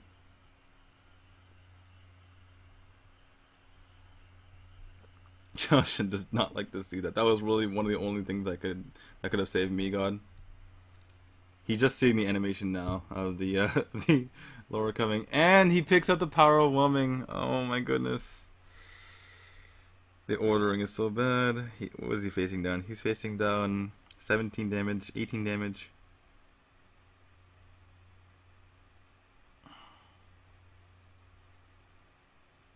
Ironically, if he hadn't tapped last turn, he could have been able to Doomguard into tap into power overwhelming, which would not have been lethal. He would have had lethal.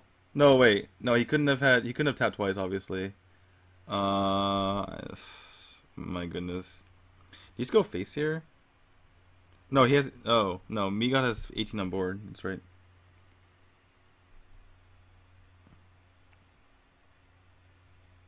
That feels bad, man. Okay, that's going to be lethal. Yeah, so unfortunate for Chao Shen. Not a matchup you want to be dropping. Zoo is definitely favored versus Druid. Druid can make this happen. Really long and... I mean, a lot of thought went to each turn that game. Really back and forth. I mean, I say back and forth. It's kind of become cliche at this moment, but really a lot of tough turns that game. A lot of interesting situations. And yeah, Miegod able to navigate it. And Chao Shen drops the Zoo versus the Druid. So after 2 games, we have 2 of the unfavored decks who take the match. The Tempo Mage took it against the Patron Warrior when it wasn't favored, and the Druid took it against the Druid when it wasn't favored. Now we're going to see a match that's a little more evenly matched, that being the Zoo versus the Patron. I like a lot of like a lot of other pros feel that this is Patron favored, but a lot of statistics bear it out that it's actually Zoo favored. So I mean, if objectively speaking it's Zoo favored, but subjectively speaking it's Patron favored, then it's probably somewhere in between. So yeah, probably a pretty fair matchup. And the top deck Fire War X, that puts it way in favor of Patron. Fire War X, an early Fire War X draw is what can swing the control warrior versus Zoo from something that's unfavored to favored for the control warrior, and you can't play Acolyte. And if it can do that for control warrior, then it obviously helps the patron warrior a lot as well. So yeah, very, very good start for Miegod topic decking that fireworks. Chao Shen, that Knife Juggler is one turn too late, or one card too late, unfortunately. That'd come a card earlier, and then cut the Knife Juggler and Defender Vargas were in opposite spots. He would have been much better spot, unfortunately. So what do you do here as Chao Shen? Probably clear off this Acolyte and then tap a Knife Juggler. Yep. He does have a 1-drop into the Defender Vargas, so he has an almost guaranteed way to get double buffs on this Defender Vargas, which can help him a bit. Maybe Miegod does the obvious play, clears off the Knife Juggler. And yeah, we're gonna see that play. We're gonna see the Blizzcon Sergeant into the Defender Vargas, gonna get 6 damage in the face, which is always nice. Speaking from the Zeus perspective. From the patron perspective, he can propagate patron, which is always nice. Most likely gonna do that. What you could do, actually, is you could kill the 3/2 and force your opponent to... what? Really? Why don't you use Inner Rage? I guess you can use Inner Rage on the Flame Imp. But then... that makes it easier for your opponent to deal with your board. But anyway, I was thinking what you could do is you could hit the 3/2 and then force your opponent to deal with the patrons with the 4/2, which means you take less damage. And even if he goes face, you're going to take the 4 damage anyway, or you're going to take the 3 damage from the other minion anyway in that situation. Okay, looks like he's just going to clear it with the Inner Rage, which is a little bit of a scared play, or kind of fearing for his health total. But it does make his board obviously much weaker. And that's kind of the point of making sure you get early damage in as the Zoo player, because you can force your opponent into kind of inefficient plays like this. If newbie Miegod were in had a higher life total, then you would have absolutely seen him go for the 4 patrons there.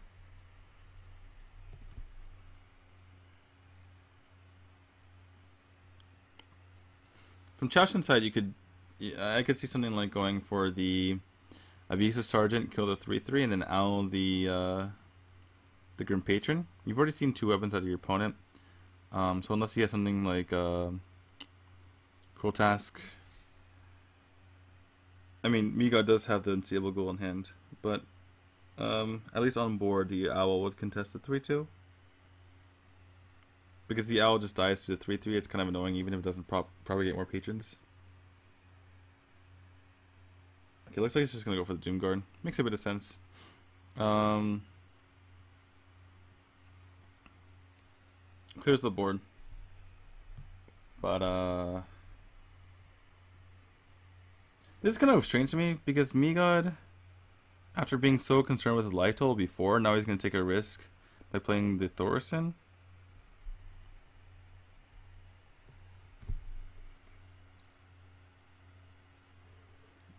I'm so tired. I'm sorry, guys. Sorry if you heard that yawn.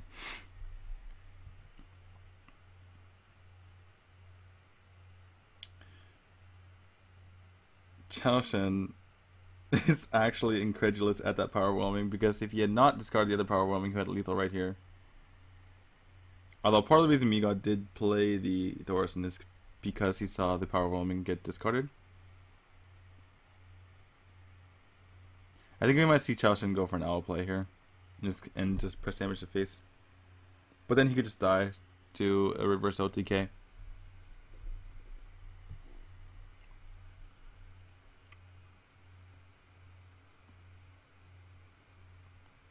Obviously, a really tough decision by him.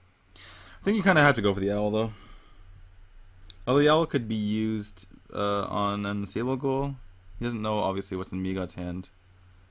But yeah, tough decision.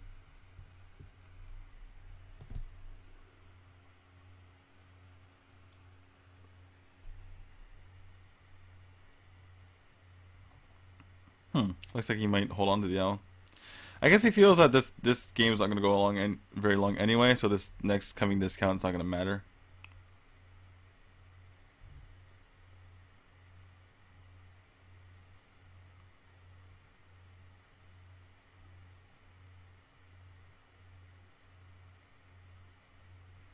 Miegod immediately playing out these cards. Obviously, he's playing around one owl by playing two of them. But, okay, I guess this makes a bit of sense. So, he's going to go for as many 1/1s as possible to be able to get as much damage in as possible. Oh, he's gonna silence that guy. Okay, interesting. Alright. Okay, this makes a bit of sense, I suppose. As long as you prevent the patron from propagating, that's going to be the last patron he's going to see.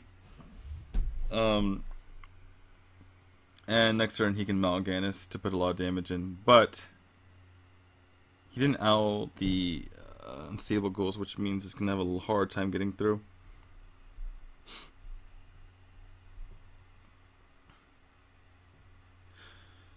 Well, okay, he's doing math. I don't know what he's doing math on, because he can't get through these unstable goals anyway. Maybe he's counting his opponent's lethal. I guess he's considering whether or not to use his power whelming. Oh, that's probably lethal. It's almost certainly lethal. Wait, no, but he can't throw away these unstable goals. If he could stack these unstable goals, he'd have lethal. Although each unstable goal is, if he just runs into a guy and doesn't even proc and doesn't even set off the whirlwind, they're both 4 damage, so that's 4. No, if he plays the other froth thing, yeah, he has 16. If you look at the graphic on the right, I think he needs to think about this turn for a second. Even the patron is 4, so 4, 8, 12. And then he has the 2 each, so yeah, he actually has 16. It's pretty easy math actually. Maybe Miegod missing lethal there.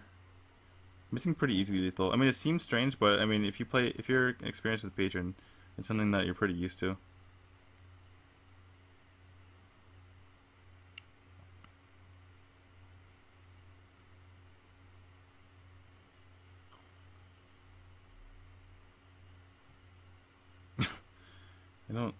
He's panicking a bit here. Yes, you kill one of those. Okay. Anyway, I don't think it's gonna matter. I doubt that. I'm pretty sure Chaoshin can't win here because the armor smith's gonna gain too much armor. He can he kill off this frothing? Maybe. Yeah, he can kill off one of the imps, so maybe he can just live. But there's the execute on the side of Miegod.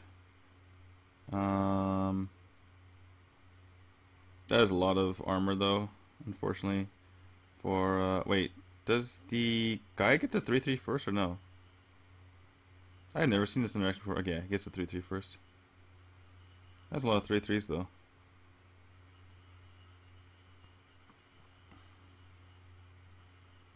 Well, that's unfortunate. that is a huge frothing berserker. Anyway, we're gonna see him kill these off. Actually, hold on a second. Miegod, okay, he's gonna execute that obviously, and then what? He only has yeah, he doesn't have lethal, but he can armor up, and he has lethal next turn as long as there's no taunt. So yeah, this game's gonna go to Miegod anyway, or did they call him Miegod? It's gonna go to Miegod almost certainly.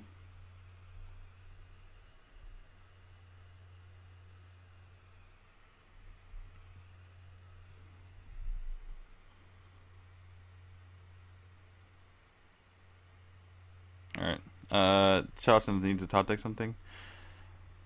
Alright, well he has to tap, he has to get a taunt or else he's dead. I don't think he has lethal, does he? No, obviously not. That's 21 health, and he only has 5 on board, well, 7, hold on. 5, 6, 7, and then 11. So 11 is not 21, unfortunately. He has to tap for taunt, and oh, that is a taunt. That's a taunt. Actually, is he still alive? Wait, hold on a second. What? How do you? Okay, you're gonna do it there. Wait a second. And Miegod puts his head down.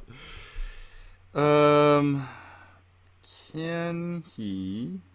No, he has lethal. He could just, yeah. Never mind. He just plays the No Merchant Inventor, right? Yeah, he hits the one. Hits the one, hits the other, and he hits the face, and it's an 8 bajillion damage. And as it turns out, 8 bajillion is more than 2.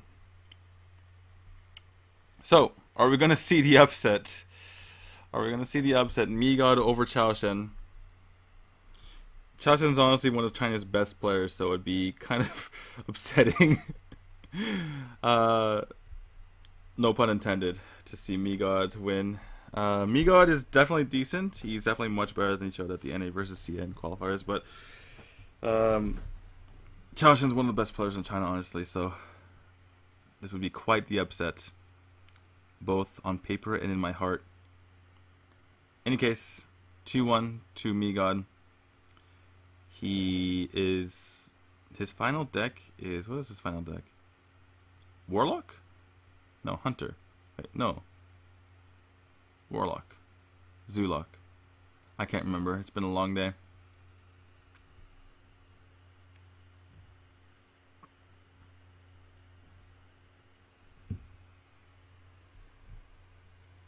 Yep, so it's going to be the Zoo versus the Face Hunter.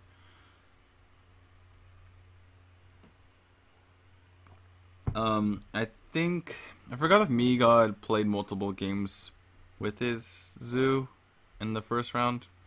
So I don't know how many cards Chao Shen knows of Miegod. He probably hasn't seen every single card, so he might as well scout out with his Face Hunter. Face Hunter is a little more favored versus Zoo than something like the Zoo Mirror, obviously. So Chao Shen wondering whether or not to keep his Unleash or his Animal Companion. It makes sense to keep his Animal Companion even though it's a 3-drop, because as the Face Hunter you're almost certainly going to draw into 1 and 2 drops. But yeah, I mean, nightmare situations can happen like this where you find yourself without a 1-drop, so plays it safe, just mulligans everything. And against this Void Caller, excuse me, Void Walker, I keep mixing that up. Against Void Walker is probably just gonna go with the Haunted Creeper. Abuse Sergeant obviously just dies. He can follow us up with the Abusive Sergeant or the Glaive Bazooka. Probably Glaive Bazooka just to stay on curve. Or actually, he's gonna maybe have to Owl here. The Owl wouldn't be horrible. Because if he goes to the Glaive Bazooka, then it buffs up the Haunted Creeper, which allows the Abusive Sergeant of newbie Miegod to pop his egg, or pop Miegod's egg. Yeah, it looks like he's just going to go for the Owl. No matter how the Void Caller, excuse me, the Void Walker trades here, it doesn't matter. Chao Shen can get through it, so it doesn't matter too much. But Miegod off to a good start, able to kind of shut off the pressure from the Hunter. Basically, the way the Face Hunter wins this is that they get enough damage early game to be able to just push face, starting from turn 3 or 4 on, and it's really hard for Zoo to come back because they're constantly having to fight for board control while the Hunter's just pushing face. Defender Vargas is a huge draw. You can clear out the Liak right now. And now Chao Shen is very sad that he threw away the Unleash the Hounds. He can clear off a decent amount of this board, but you really want to be pushing damage to the face at this point.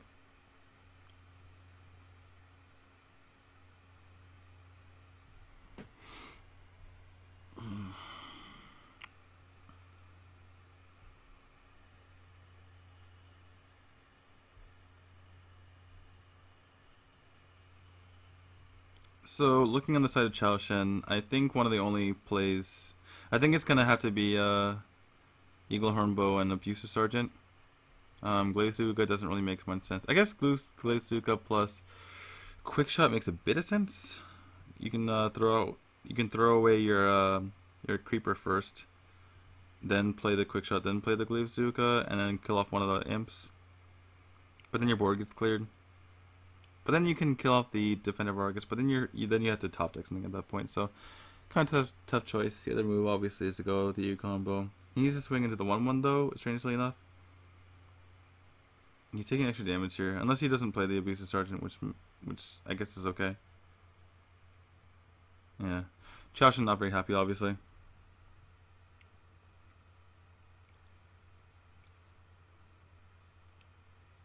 On Miegod's side, Power Woman doesn't help him. He wants to play around Unleash though, so he's clearing off his own board, which is very good for Chao Shen. Just the threat of Unleash is enough to make it so that Miegod's clearing off his own board, which is obviously good for Chao Shen.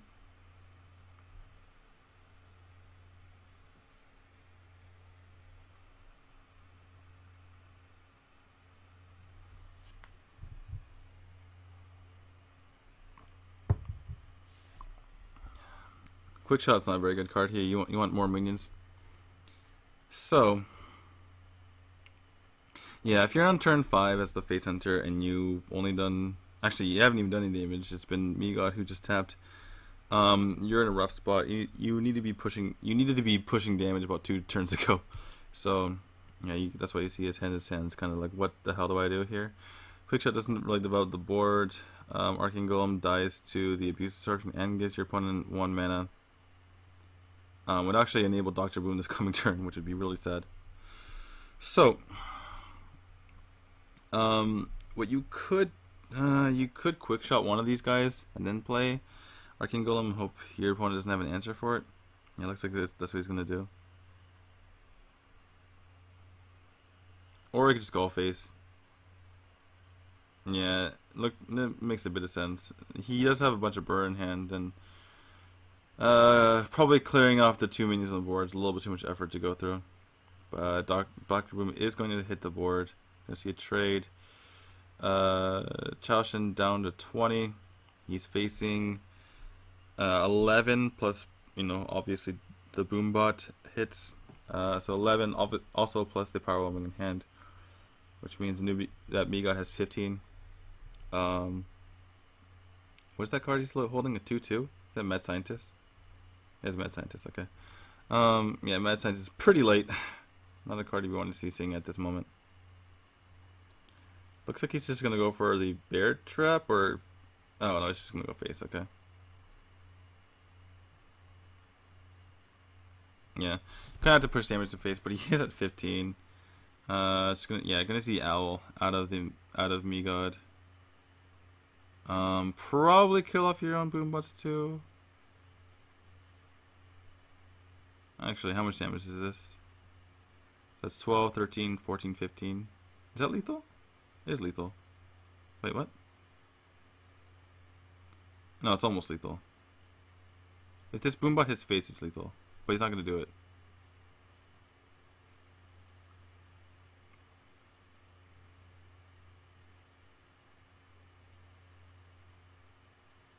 Well, that Boombot's not going to hit for 5, so... Oh, it is... Well, it could be lethal. Actually, yeah, both of the Boombots are going to explode, so... Yeah, just kidding. Could be lethal. And that's going to do it. Exactly lethal. And Miegod is going to pull off the upset and eliminate Chao Shen. And probably a sad day for China, honestly, because 2 of the biggest fan favorites in China, Chao Shen and TiddlerCelestial, are eliminated today. You can see the crowd a bit dejected there, although it is midnight in China. It's 1:11 a.m. here in Japan, so it's been a long day. I started casting at 2 p.m. Japan time. So thanks everyone for watching.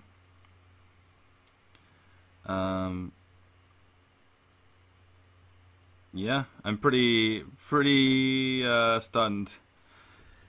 The weirdest thing is that both Tiddler and Chao Shen had to go 0-2 to be eliminated today. So that's a bit surprising. If you told me that Miegod would go 2-0 and Chaoshen would go 0-2, I'd be I would call you a liar. No, I would be pretty surprised. Anyway, so it looks like we have the first group stage. It's going to be No Tomorrow, Zoro, Wubu, and oh, that's the winners. Wait, why are they showing? Okay, these are the advancers, the people who advance from the lower bracket. The other one was the people who advanced from the upper bracket. So yeah, those are the group stages. I think that's how they did it. Unless I'm crazy. In any case, there's going to be group stages tomorrow. We'll be casting that as well. Hopefully I won't be as tired as I am right now. I was pretty energetic for the first, 6 or 7 or so matches, but once it started to get into 9, 10, 11, 12, and I had to do this by myself with no co-caster, it gets pretty tough. But yeah, again, shocked. So Tiddler's gone, Chaoshen gone. We do have the beautiful woman on stage though, so there is consolation in that. Don't know what she's saying though. She's pretty cheerful for midnight though. I guess you can look cheerful when they put makeup over the bags in your eyes.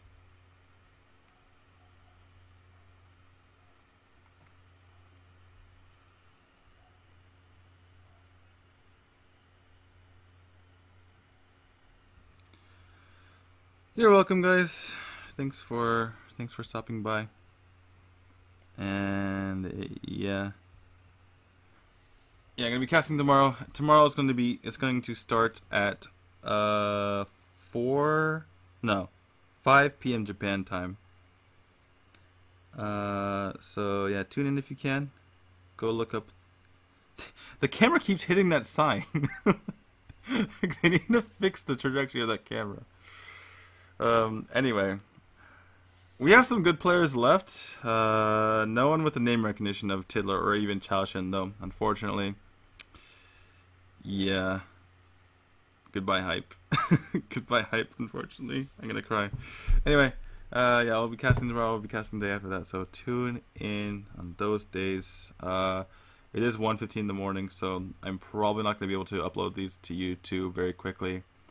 I might be able to do tomorrow morning if I have time, but in any case,